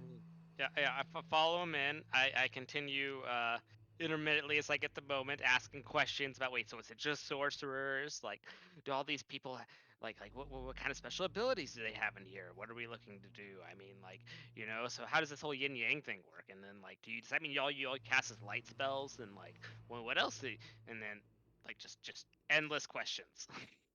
As you're answering these questions, or as he begins answering these questions, the door behind him closes, leaving the rest of the group in this antechamber. Which antechamber can you? The big old one right okay. here. The big one. You not saw the door top. open. You saw the door right here open up and then close. And he begins answering your questions. We do have sorcerers of many different types, some of draconic bloodlines, some where just the chaos has entered them, but then we also have individuals who seem to get their powers from a deity, but it's not like a cleric, a clerical deity, more or less a parasitic deity, or even a deity that has unknown nature. And we are trying to uncover as much as we can. And I just need your help with a lot of these different aspects of uh, these individuals that we want to unleash their inner ability. And while that's occurring, what are you guys doing in the large antechamber? Cinna's just kind of going ape shit, trying to find out as much information as possible, and she's almost even tempted to like just go like all the way down into like these little alcoves and start just going through people's stuff, just itching to find out what the fuck is going on. Well, you're in the antechamber. Do you want to exit the antechamber and start asking around? Yeah. All right, so you exit. What are the rest of you guys doing? You're right here, Cinna, exiting. Okay. I'm going to start looking for the stone because I want to get out as fast as possible. Can I go to somebody who looks like they've been here a long time and be like, well, our friend's talking to your leader. Thought maybe I'd take my lady over there, and points over to Sin, who's like frantically questioning people. She's a little high strung right now. Figured I'd take her on a romantic little night. Do you have any romantic spots around here that you could suggest to us? You are with Cinna as well, and this individual just goes, I'm sorry, I don't think there really are any romantic spots. We generally don't start relationships. We're more focused on ourselves. Well, that's strange. The gentleman at the gate said that you had a beautiful waterfall down here somewhere. Roll a deception check. Why do I not have proficiency in deception? Oof. Well, that is my third natural one of them. Hopefully the last. Cinna, you're right next to him. Do you say anything? You know what? Fuck it. I'll use my DM inspiration to fucking get that 18, I guess. Sure. It's been sitting All right, there. you get that 18. As far as I know, the only waterfall is Nid's private chambers, which is through the antechamber, and I think there's a secret door somewhere where he enters. That's the only one that I've heard about. Never seen it before.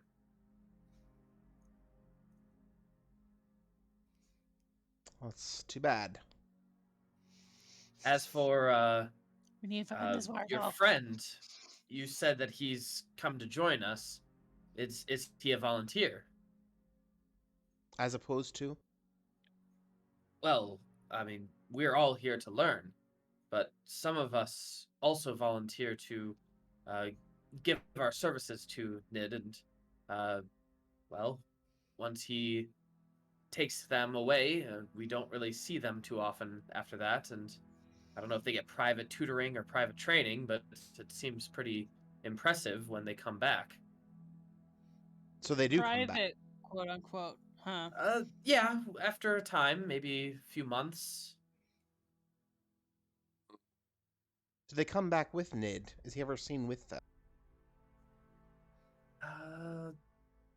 That's a good question. Nid is normally on his own or only talking with one other individual. Who's that? I would say I've never seen them together, no. He absorbs their powers. He absorbs. It is kind of like Soylent Green. It's Soylent Green is people. Can I locate object for that stone? What's the By range? the way, it's 1,000 feet from me, so I'll just kind of start walking around to see if I can ping it. Nothing yet. Not Okay. currently. But Senna and Elora, what are you guys doing? I am turning into just a rabid raccoon going around. My hair is getting poofy, and I am just getting more and more frustrated with just every waking moment, realizing like Sporelina is probably right. He is probably absorbing remember my your brother's powers. spells. I know. Look at them and use them. You know what? She is just going. Ugh. just gonna not close this. Okay. She is going to need to get to it.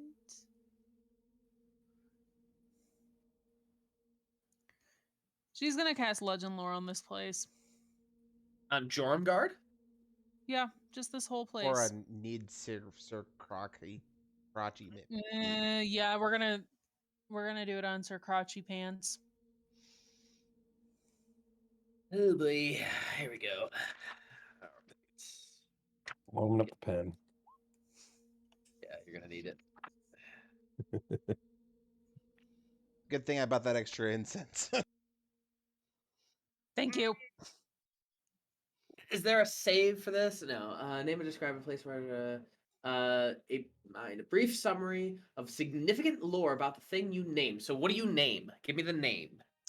I am never gonna pronounce this correctly, but I need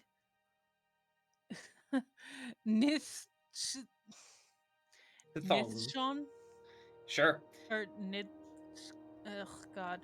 It takes about 10 minutes to cast, so while you are casting it, you're just kind of focusing, you're meditating, sitting down where you are just at the entrance of the antechamber, and thinking about Nithshon. What rest are you guys doing? Gonna investigate that door. Sure. Investigation check. Sporelina is still Yeah. walking around doing locate object, which I don't think Yep. we're anywhere close to where it is. Can I do a perception check instead, maybe? Sure. Yeah. Looking for seams or a secret switch. Yeah, with that, you are able to find the specific rock that will open this door, and you can open it if you so desire. Can I do it stealthily? Sure. Can you? Roll a stealth check. I can certainly try. TM.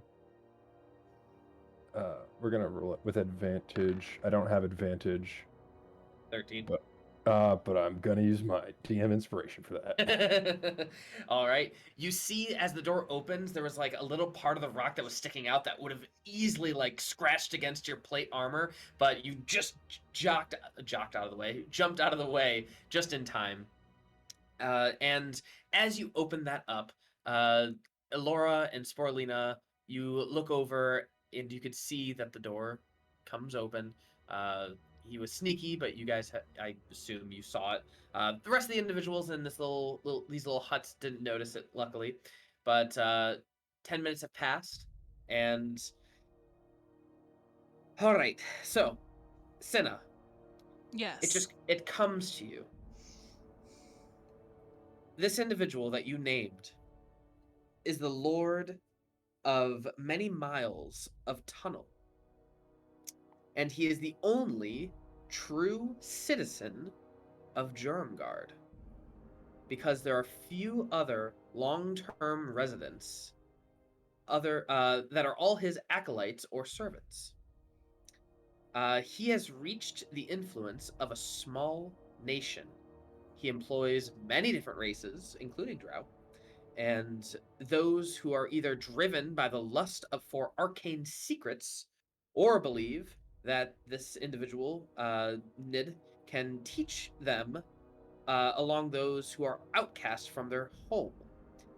And a smattering of other spies and agents of other races, but the backbone of Jorumgard's power does not come from the acolytes. It comes from Nid himself. Oh no.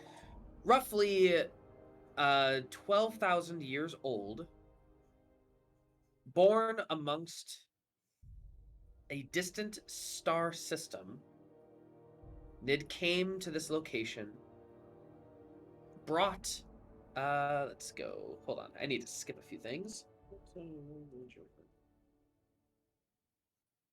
So, a small cult of dark elf sorcerers withdrew themselves from Drow society about 700 years ago. They established a new magocracy dedicated to strengthening the power of their draconic bloodlines. Most of the arcane ties to a white dragon.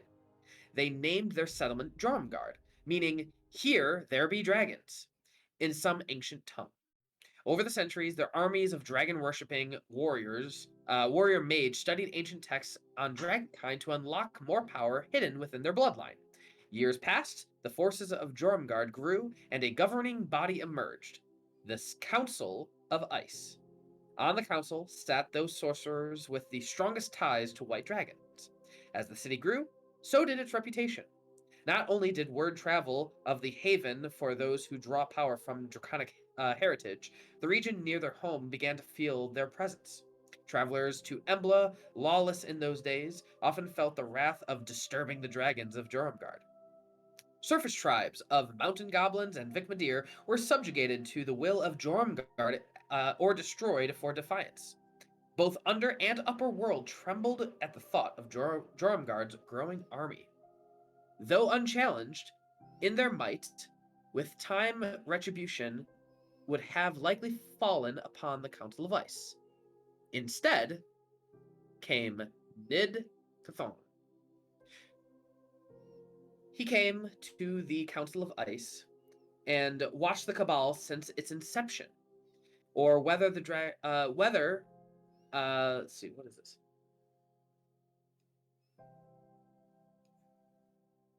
When he first appeared, he was came just like a normal individual to Jorumgard as anyone else, and he was gifted in cunning and intellect far beyond his own kin.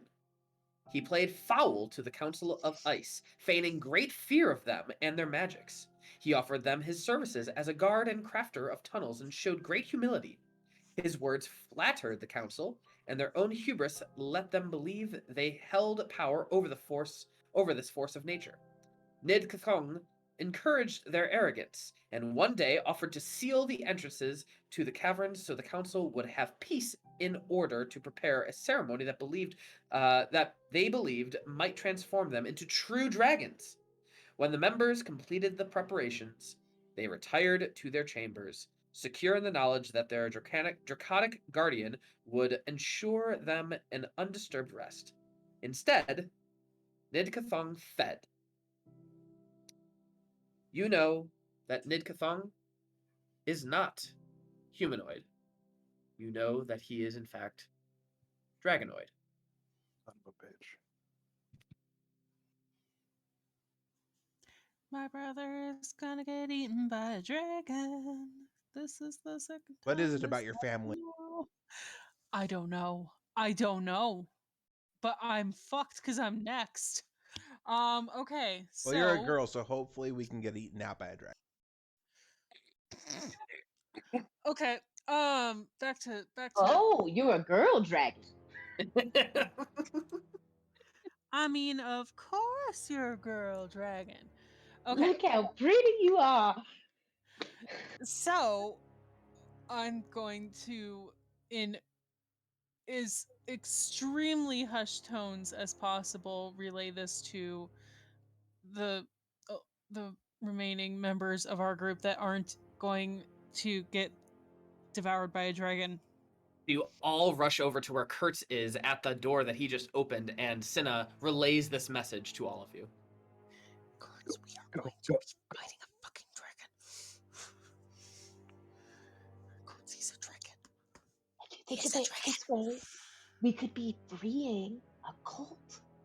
Should we send a message to Kaelor, let him know what's up, or is it better to keep him in the dark? Let's go. We gotta go. Let's go. The door's open. Let's go.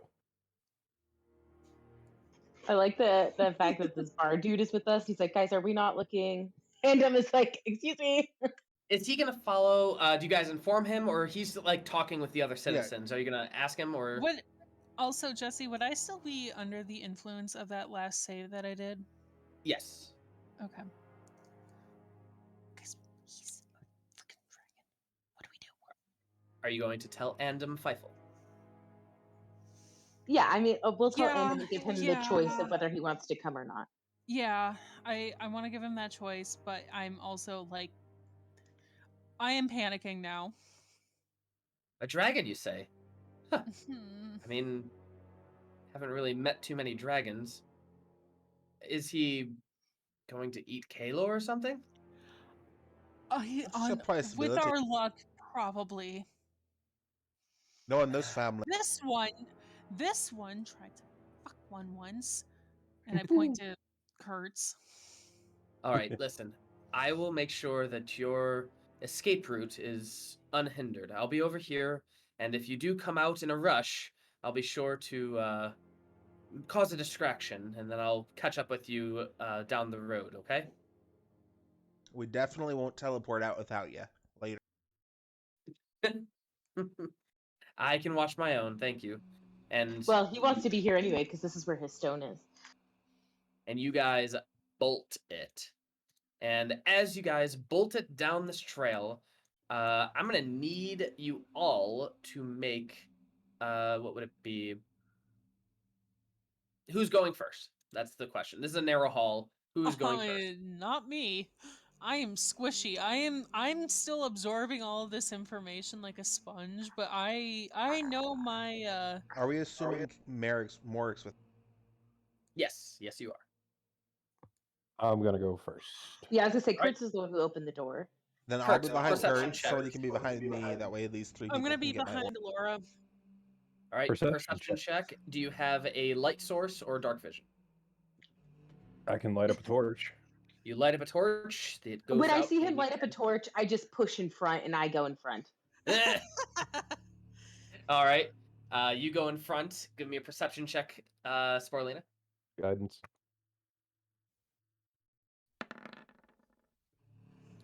Sporelina, you're able to go forward in quick succession and able to see this entire hallway is booby trapped. And you can see pit trap after runes that you don't know what they do, walking around them, pointing them out to your companions, telling them to make sure that they go the right direction and tiptoe around specific parts of this area. The rest of you, Sporelina, I'm going to need you to make, because you're going first. Ooh, there is a split, like a 3-way split as you come to the hallway. It's probably this location right here. I'm going to need you to make a survival check to see if you can track which direction they went. assistance and guide. 14. And Bardic Inspiration. And Bardic Inspiration, so 20 plus another d10. It's an 8. You could just take the 8. I thought it was a. You know that you're heading this way, and as you do, I'm going to need you to make one more perception check as you are rushing forward. Because you're doing this quickly, you're starting to rush, I'm going to make you do it at disadvantage. And that is a 12 plus Guidance. a 1, 13. Woo! All right, with that 13, you actually accidentally fall into what seems to be a pit, and I'm going to need all of you to make dexterity saving throws, except for Kaelor, obviously. +5. Dexterity. For you and for then she's behind. Wow, you guys are doing great. I'm going to roll for Morrik. He probably is going to succeed anyway. He succeeds.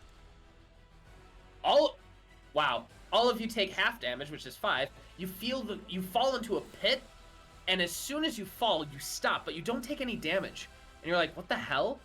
And then you see the runes light up, and it just launches you into a reverse gravity as you get launched out of the pit and back onto the ceiling. But you're able to mostly survive this endeavor as you hit the top of the ceiling without too much damage, only taking 5 points of damage each. And you continue running on, knowing that this place is not good. You eventually make your way to a river, and this river seems to be going through a tunnel. That is the end point of this particular tunnel. What would you like to do? Sorry, which tunnel are we in? So you're in one of these tunnels, and you get to this point right here, and this Oh, end. it's a dead end. It's not a dead end. The river continues flowing, and it looks to be underneath the tunnel, so you could either jump in or turn around, up to you. You feel very confident that you followed the tracks correctly. Then we're jumping in. Are you all jumping in? Anybody who can't swim can get into a bag of holding. I guess it can go. All right. You all jump in, and as you do, you are swept underneath this tunnel, going very quickly. And you eventually, after about a minute of holding your breath, you guys feel a lurch as you come down the waterfall and enter The lair. The layer. Dun dun dun. I'm gonna need you all to put your tokens right here. Kaelor, you are right here. Okay. Ooh, magma. Magma. So tokens over Liquid here, hot guys. Magma. I will drop your bone Welcome. golem as well. It's probably that size. Get off me, Kurt. Can you give me access to that token? Probably would have been first. So. Oh yeah. Oh, Well, Okay. I'm you not should in the have access turn to it. order yet. So you guys come down this waterfall, just whee all the way down, and you see Kaelor at the other end of this hallway cavern, standing on top of a pinnacle, as Nidkathong is looking at all of you and just saying, "You weren't invited back here. What brings you to this intrusion?" Listen here, scaly boy. You're not gonna suck the magic out of our friends. Yeah, we're done dragging these nuts all around your cavern. Dragon these nuts? Anyone? No? Oh my god. Slow You clap chose her. it out.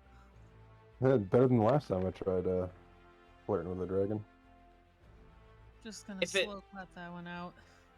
I was never going to suck the life out of Kaelor. But now that you mention it, Kaelor does possess power. Nowhere near my power. But he could one day. And any threat to me is a threat to Jorumgard. And I know that I cannot have that. And you showing up here just must be the sign of the universe, trying to tell me that this just isn't gonna work. There are others like Kaelor, I'm sure. Well, let's see what you have. Alright. First, what you guys see in front of you, I'm gonna assume you all swim to, like, the edge of the, like, right there. Just gonna assume that. Yeah. So you're not in the water anymore. And he just says, Kaelor, I'm sorry, but your friends are the ones who are holding you back.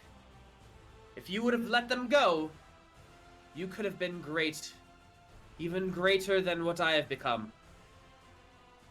But then, I wouldn't have it. I would not have it at all. And you see him begin to transform.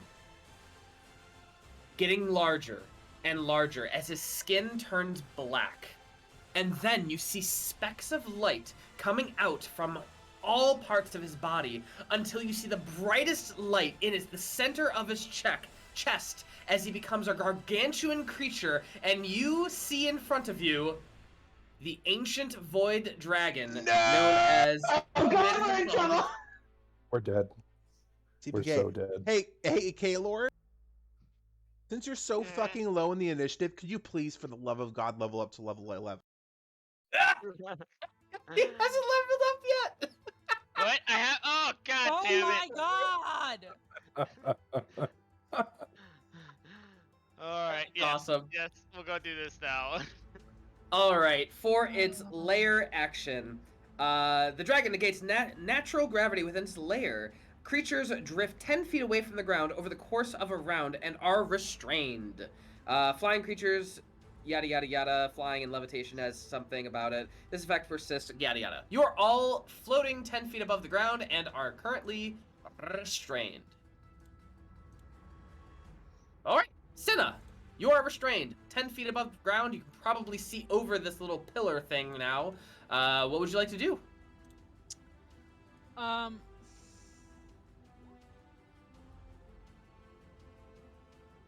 Okay, I know this is gonna sound really dumb, but does restrain mean that I can't do... You cannot Both? move. You cannot move. That is it. You just cannot move. Okay. There's no movement speed.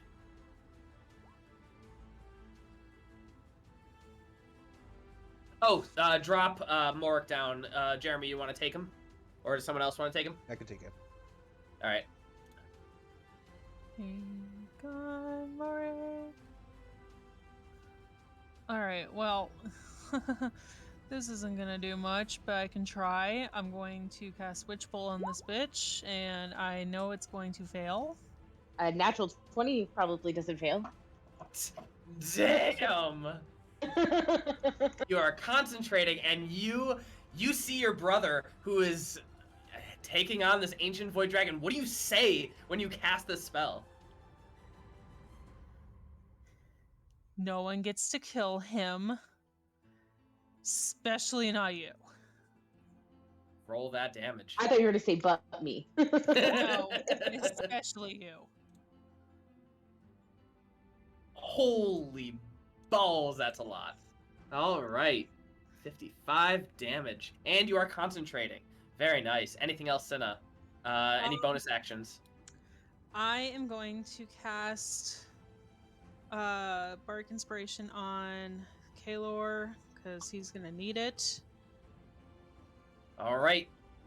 And that is my my move. I'm just going to put Morrik in there. There we go. All right, Elora. Or Bone Golem. Okay. I'm so glad you were able to have this bone golem for one day. Yeah. Yeah. Let's see. It is. Oh, it'll be at disadvantage and doesn't do a whole lot of points and takes my head back 2 points away. So, he's going to. When we were swimming through the water, we didn't see like a bunch of bones at the bottom of the lake, did we? You did not, unfortunately. Okay. You know what? Fuck it. You're right. This guy does do some stuff. Let's roll a d10. There are 8 bodies currently in the water. All right. In that case, he's going to take the absorb bones action. All right. And you just see him like dip his foot into the water, and the water around his foot begins to turn that dark crimson red, and all of the bones at the bottom of the pool just basically fly up and start jamming themselves into different points of its body, making like a shard armor around it. Beauteous. All right. Anything else? Also, you know how to customize your HP on D&D Beyond in your extras section. I have your character sheet. Yeah, go to customize. You'll see everything. Just do that.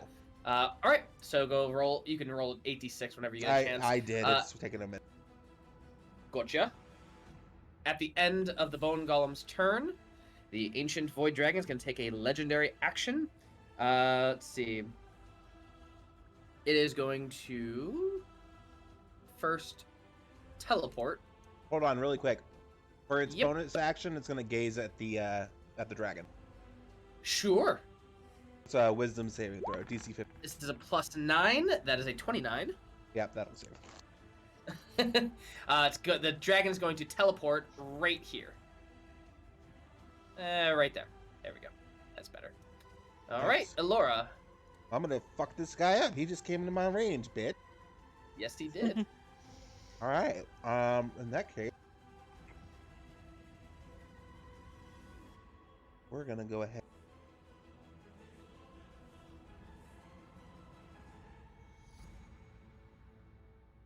Yeah. I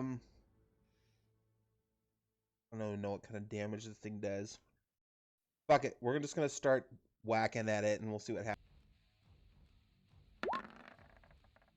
Ooh. No fucking way. That's a nat 20.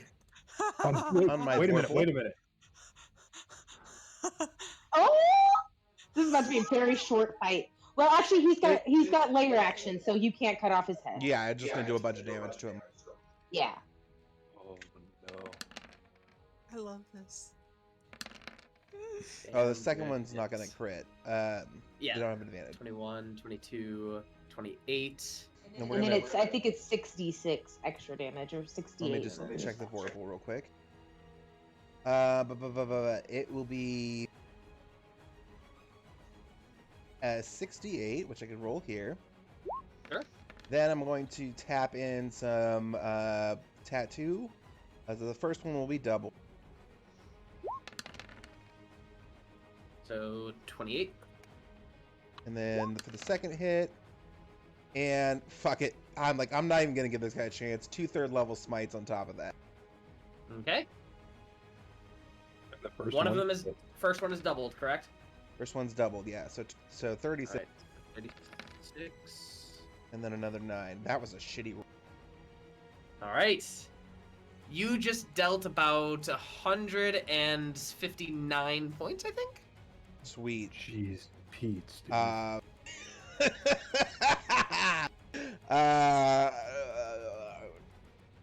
Yeah, I don't have. There's no undead. Yeah. That's much.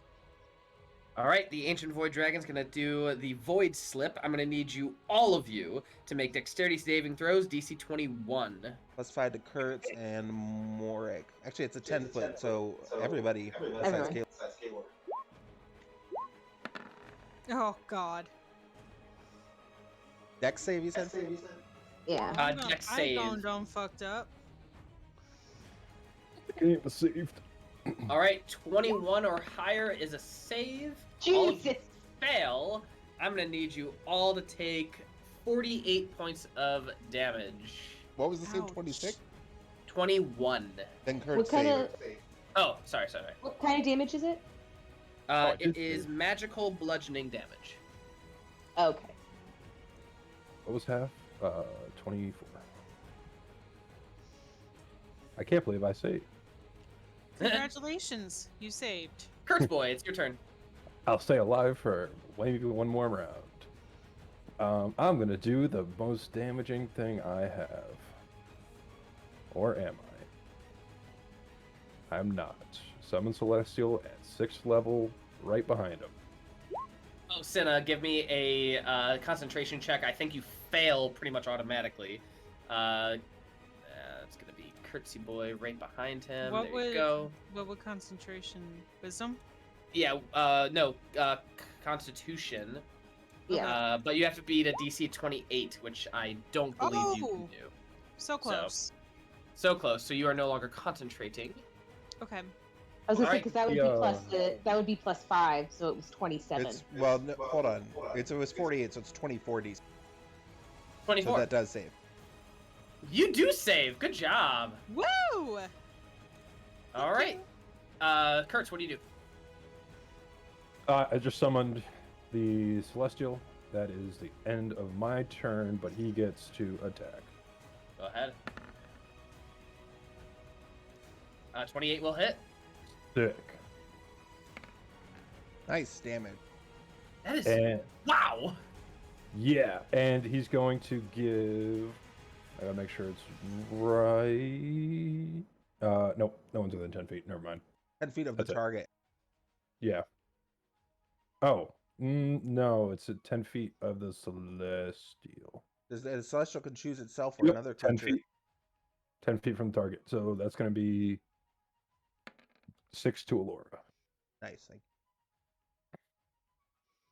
And that'd All be right. all, Captain. It is the Ancient Void Dragon's turn, Nid, and he is going to shine his eyes upon all of you. Everyone needs to make a Wisdom saving throw at DC 22. I cannot be frightened. This is not a fright. Dang it. He can suck my nuts with wisdom. Wow. +5 you. Cinna, darling. for me. I'm not rolling great, okay? She's not wise. She's a Um, bard. Okay. Can Then, it be affected? Say what one more time? Is this something No. the golem? No, definitely Also, not. are you rolling for Morrik? Oh shit! Sorry. Yeah. I'll do that right now. This is for the- Senna, you are permanently, and Morrik, you are permanently confused by the confuse spell. As for Morrik, he is Kaelor, you are not confused, but you are frightened. You may use your bardic inspiration if you so desire. What does frightened cause? Frightened You have causes- disadvantage to attack him, Yeah. and if you can, you have to like run as far away from him as possible. You can't move any closer to him. I Do you would want to like use? Yes. D10. You need to get 4 or higher. 5. Nice. There you go. You no longer have bardic inspiration, and it is going to use its it's going to use its stellar flare breath. I'm going to need you all to make a dexterity saving throw in a 90-foot cube.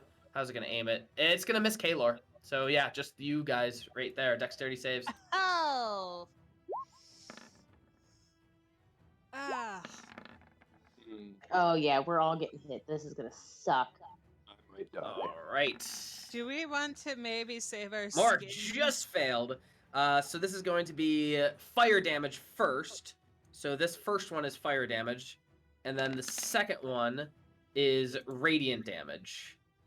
Okay, I'm going to absorb the first one. All right.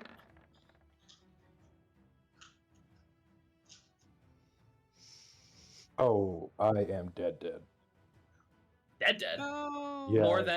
More than your max. Oh, I thought we were doing the half max. No. More than Mhm. But Kertz, you're down. That Oh, puts, yeah. that puts me down. That's 100.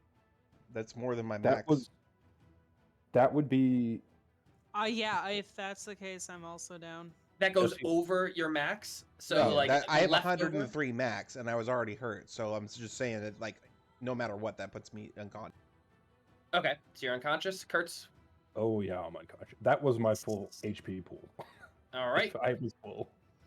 All right, I am Cinna? my, You know, my guardian. All right. I'm out. Sporelina. I have 2 hit points. Oh, God. All right. Oh, Jeez, this might be a TPK, guys. Morrik is also down.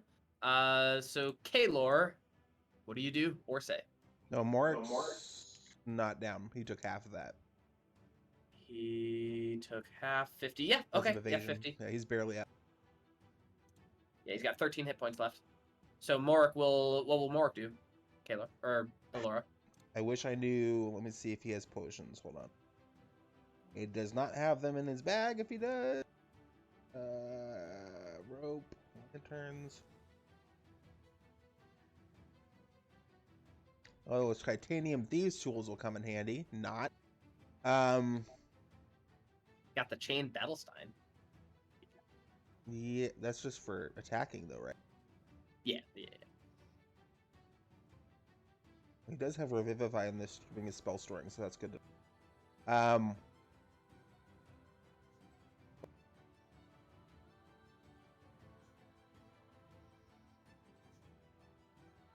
He's just gonna do what he loves to do. He's gonna do as much damage as possible.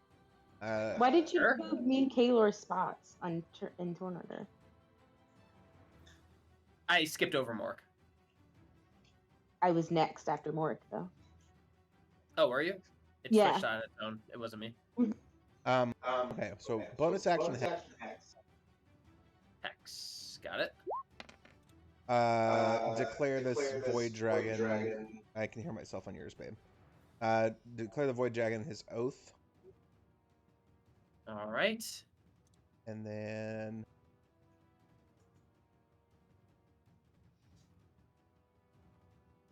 That one necrotic. 19 will miss. Oh, no, it says advantage. 29 will hit. So all that damage. 14 plus 11 plus 8. Beautiful. plus his sneak, or unless it's already no. Yeah, sorry, sneak he's- attack Sporelina is up. Yeah, speak attack is on there. Oh, Morgan. Yeah, I'm gonna do the only thing I can do right now, and I'm gonna cast Mass Cure Wounds. All right. It's one extra d6. He doesn't have that set up properly. Gotcha. Right. 17 plus, hold on.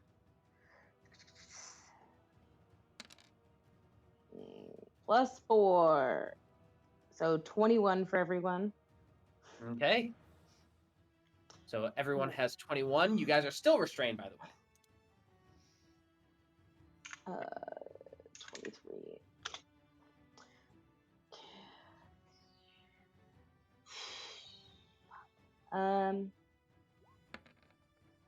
Thanks for that, baby. I mean, I don't know how much it's gonna fucking help, but yeah, I guess that's all I can do. All right, Kaelor. Oh god. Oh god. All right. Do I try to convince him to just take me and to join his weird cult, or do I try to murderate him? We start murdering. We are murdering now. Okay. It's a TPK. It's a TPK together, brother. Okay. I will say that you did watch him blast fire out, so I don't know if I would say like. All right. So here's what we're doing. All right. We're gonna send out the valiant Shadow Wolf boy out to go bite his butt, but mostly to give me advantage. And then we're gonna spend some more points to cast a subtle spell for my new spell and hope this actually succeeds. Because if it does, it'll be very good, or if not, it'll be a total whiff, and we'll just find out. As you cast this wolf on him, he goes, "So you are more powerful than you were letting on. All the more reason to be rid of you now." All right, go Wolfie boy. Let's see. Power Rangers.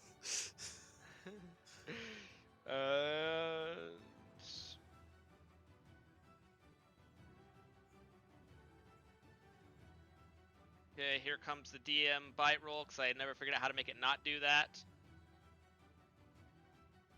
15 will miss. 18 will miss. Okay. So I don't get the little extra wee bonus. Let's hope his dex isn't too damn high. Ah. I mean, bigger creatures generally have. He rolled lower a dex. nat 1 on his dexterity saving Thank throw. you, Jesus. Okay.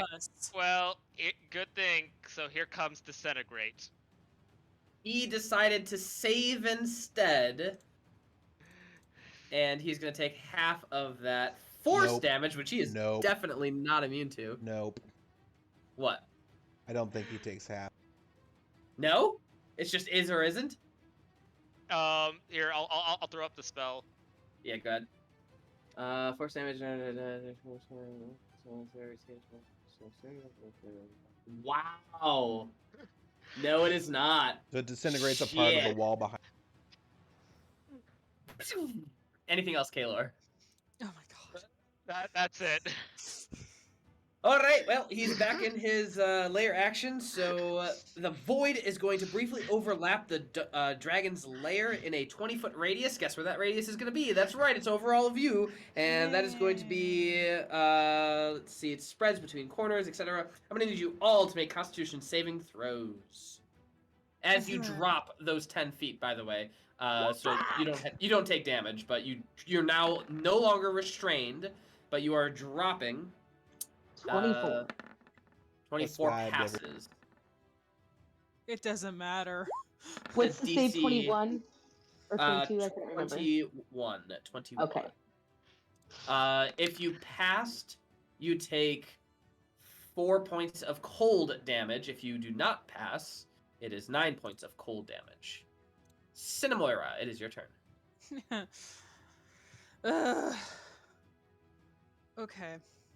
Okay, I've had enough.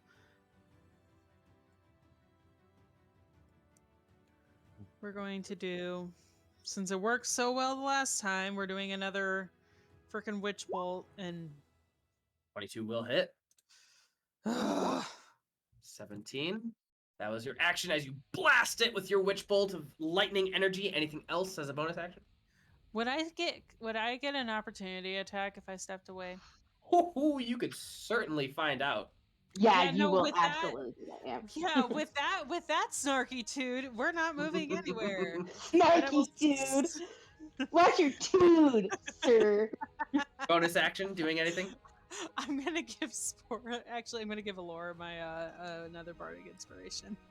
Sounds good. The You know void what? I'm letting dragon y'all die on the ground next time then. is going to void slip. Again, I'm going to need a dexterity saving throw, and it's going to teleport with the void slip. And I'm going to need dexterity saving throws from all of y'all. The DC is 21. Yes, I saved! Fuck yeah. Oh, God. Morrik has advantage on that, So I'm assuming, right? that bone golem had 2 HP left. All right, that is 48 bludgeoning damage. I'm out I'm out. again. Alright, Okay. so I'm out, but let's see. Where is it?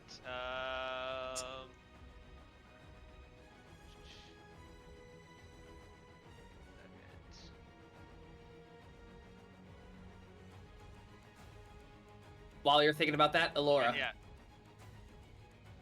Or Bone Golem. Bone golem is down. All right, Elora. Hold on a second. All right. Wow. And that was not a critical, correct? It was not a critical, no. Okay. So we're gonna do this. Strength of the Grave. Go, charisma! Come on. That's 5 plus the damage taken, which was 48. I don't think you're gonna succeed. No. I mean, yeah. Yeah. Okay. Well, bye. Elora, you are making death saves.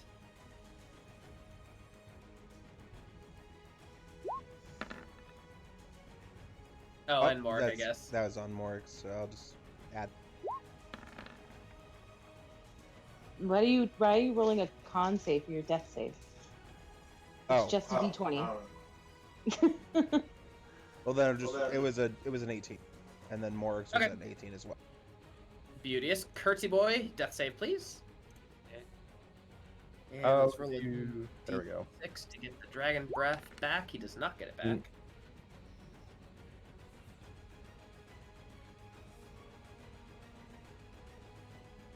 I will whisper it to you because I don't know how to. Yeah, it's fine. All right, on the dragon's turn, it is going to bite Kaelor, which is an automatic death fail times 2, and then it's going to bite again, which is an automatic fail. And as it consumes Kaelor, you see a brightness shine down its throat into the center of its chest.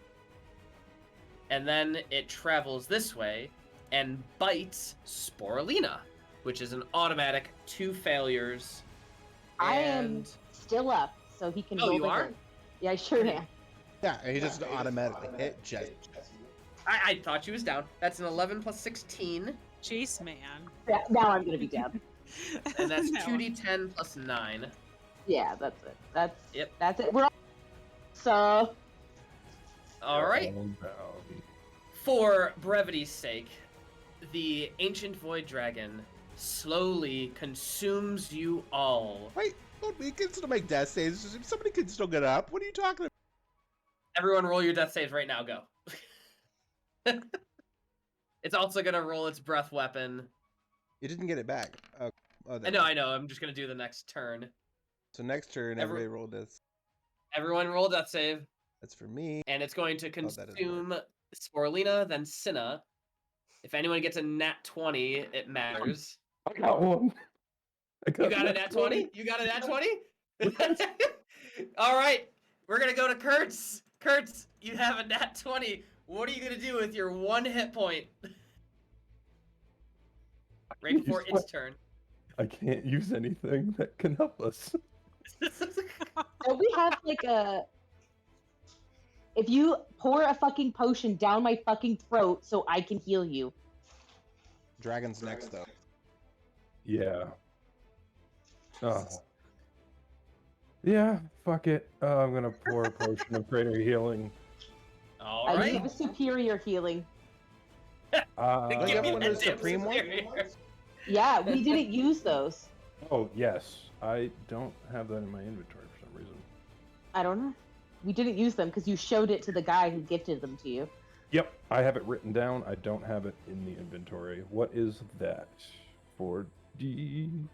It's I like, think it's 10d4 plus 10. I thought it was like 12, but okay. I don't know. I don't think so. I don't think there's a 12.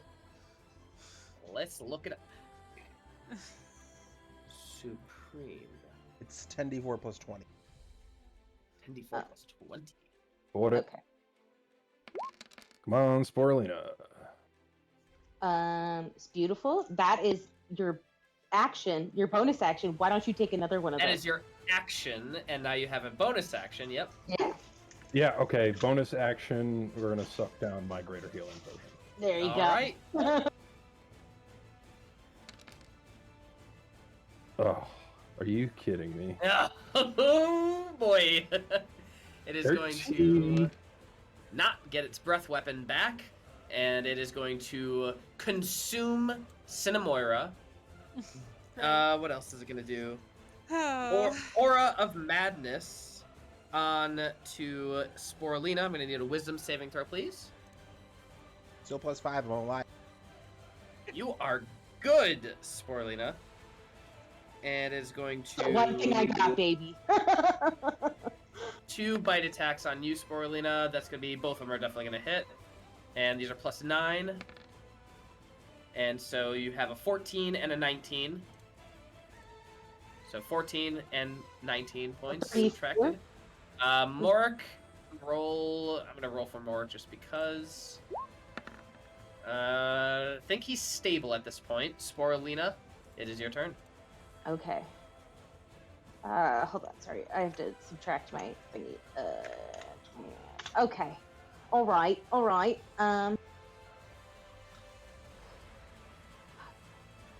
Who hits the hardest here?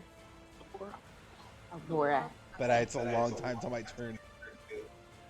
That's fair. Well, He's Kaelor. next. Well, that's right. Kaelor needs to work. That's it. I'm Then in the you know what? stomach, so I don't think I can really do anything. We're blasting up caps, and we are fucking beating the shit out of this dude. Hold on. Does he look bloodied at all? Nope. Should I hit him, or should I wake Elora up?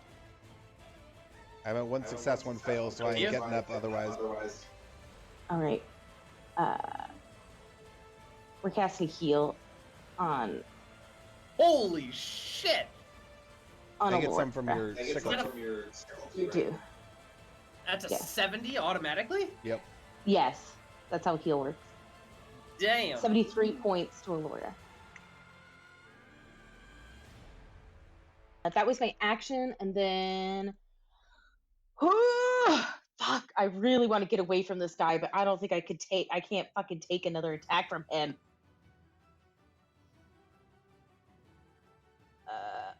Oh, bonus action. I have fucking health potions. Hold on. Good call.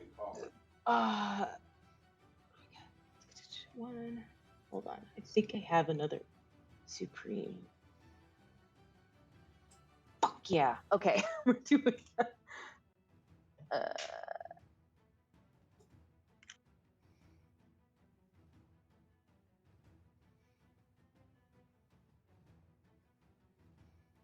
You have pissed off the wrong mushroom! And I just down another health potion.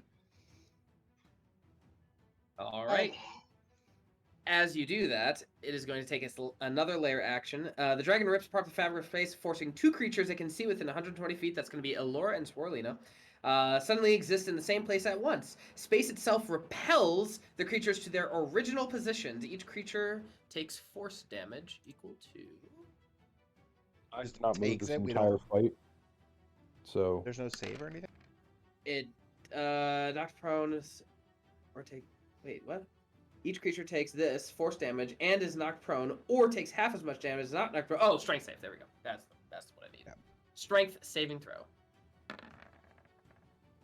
Ooh, you are safe. You take half damage.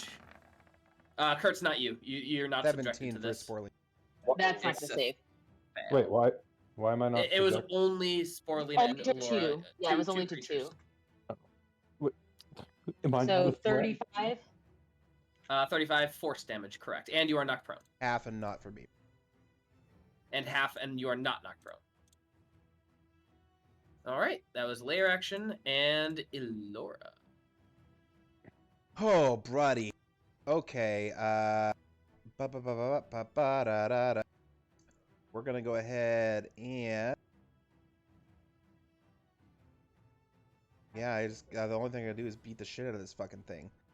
I would like you to do that. Yeah. Bonus action. We're gonna go ahead and the only thing I really can do with my bonus action, we're gonna just add a blinding smite. Nah, that's a 3rd level spell. Never mind. Fuck it. We're just gonna go up that. Sure.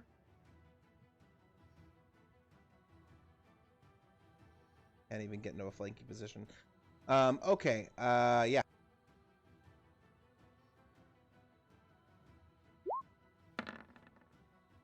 Both will hit.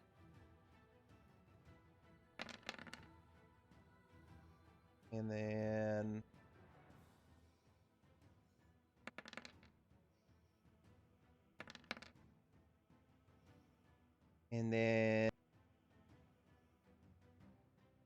Starting to look a little bloody.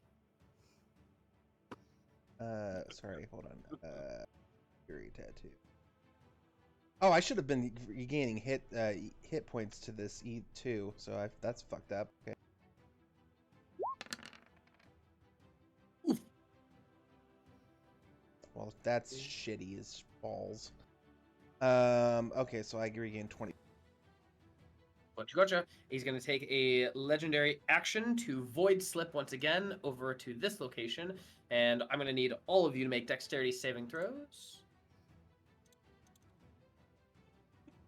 Including the person in the stomach of this dragon. Morrik automatically fails. And I believe that is it for Morrik. He is gonzos. Kertz, I believe. He hasn't failed a death saving throw yet. Okay, so then that's just an automatic fail. One fail. Kertz, Out cold. where are you at? Right there. I'm out cold. You're out cold. Got it. Sporelina, you take 43. What is this? Yep. Force? Nope, bludgeoning damage. All right. And Elora, just waiting on you. Oh shit! Sorry. What is it? Hit Dex or take 43 and be knocked prone. I'm gonna use my bardic inspiration. Sure. So DC 21, and you pass. You take half and are not knocked prone. Gotcha. Elora, you already went. Kertz, you're down. It is the dragon's turn. It is going to. Wait. Can What? I make a prayer while I'm unconscious? Sure. What do you say? Please Please, don't let this thing eat me. please. I know you never listened to me, but for once, please fucking help me. Just, please, God. I'm in over my head so bad. Make a religion check, DC 15. Oh, that's not good. I don't like that. Oh, please. Natural please, 1, natural 1, please, natural 1, please, natural 1, natural please. 1. Please, God. Ah! Oh my God. Oh. You feel the axiomatic reach down to you and say, all good things must come to an end. You are part of this battle, but not this war. Oh, hell. All right, and the dragon's turn is going to it's going to use one bite attack on Morrik. He is gone. It is going to use another bite attack on Kertz. Automatic fail. Kertz, no, that's Is it not allowed to because make you two have two bite death. attacks? It I did not. is the dragon uses its Aura of Madness, and then it makes 3 attacks. All of them can be bites or claws or tail. Oh, that's weird. Okay. Most dragons can only bite one. Well, also, I'm curious how he's able to bite and consume. Like, biting something and consuming I it think are it's part two of different things. All right, and so that is that, and the Aura of Madness on Sporelina and Elora. Wisdom? Wisdom, yes. 25. Yeah, you're outside of my range. Or Sorry. 22. Ooh, Sporelina just missed it. I got a +5. I'm within Elora's thing, aren't I not? No, you're just out of it. I don't know why I'm north. Okay. You have been subjected to the confusion spell. It is not permanent. You may make a saving throw at the end of your turn every turn. What's the confusion spell? You have to roll a d10 to determine what you do. All right. Sporelina, roll a d10. Let's see. God damn it.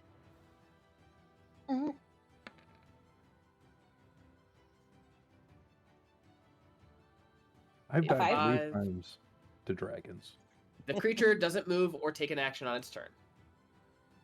So I can take a bonus action. Sweet. The creature doesn't move or take actions on its turn. This action is, I'm taking a bonus action. I'm throwing a fucking cap at this bitch. All right, it's going to use its lair action. You are 10 feet above the ground and restrained. And Elora. Not much I can do from ranged. I can't. I'm I restrained. forgot to roll. Oh, it got its breath weapon back last turn. I should have used that. Oh well.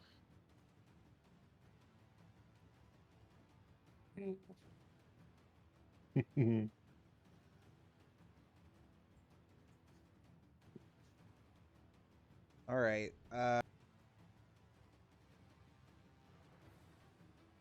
So here's the thing. Mm-hmm. Can I You know my answer. use my two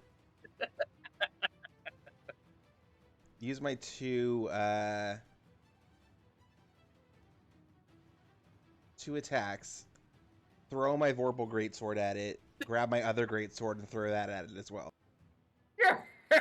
Yes, I will allow it. I'm imbuing them with the necrotic energy as I throw them. Sure. And if you hit, you get a smite or whatever, however many smite it is. Also, what happened to dying breath? Why isn't everybody getting their last action in? I thought we were doing that in this campaign. You're right. We are. We get to blow it up from the inside of the void, which is like the astral sea. It's gonna be great, guys. Secondary camp. Let's fight our way back to life. We're gonna have Alright, to apologize to Rise of the Drow. We're so sorry. Are you rolling? 18 will miss. 18 will miss. All right. It is its turn. It is going to blast you with a stellar flare. You both fail your dexterity saving throws automatically. This is first fire. That's not and true. Yeah, resistance. You're restrained. Restrained is Restrain, it makes it at disadvantage. It doesn't No. make it automatic. Oh, It thought it was- just reduces your movement speed to 0 as far as I know. The creature has disadvantage on dexterity saving Okay. throws. Either way, I'm down. okay. Yeah, And Sporelina? either way, I'm down as well, so it doesn't matter. And you feel yourself after the... Wow, nice roll. The DC is a 24, so... I mean, it's a natural 20 that always saves. No, it is not. I Since don't believe when? that's for saving throws. That's only for attacks. Hurrah. But anywho, as the stellar flare engulfs you both, Elora, the Bone Golem, and Sporelina, or what's left over of you, it sucks you back into its mouth and into the chest, and you all see darkness. Hi guys. I hate you. I hate you so much right now. You do not understand. That was pretty funny. All right, well, Ugh. I hope you guys have secondary characters. Good job. We will Look up see you somewhere. all next week. I'm kidding. You all look about you, and you hear nothing. You look around, and finally you look up, and you can see this beautiful vortex.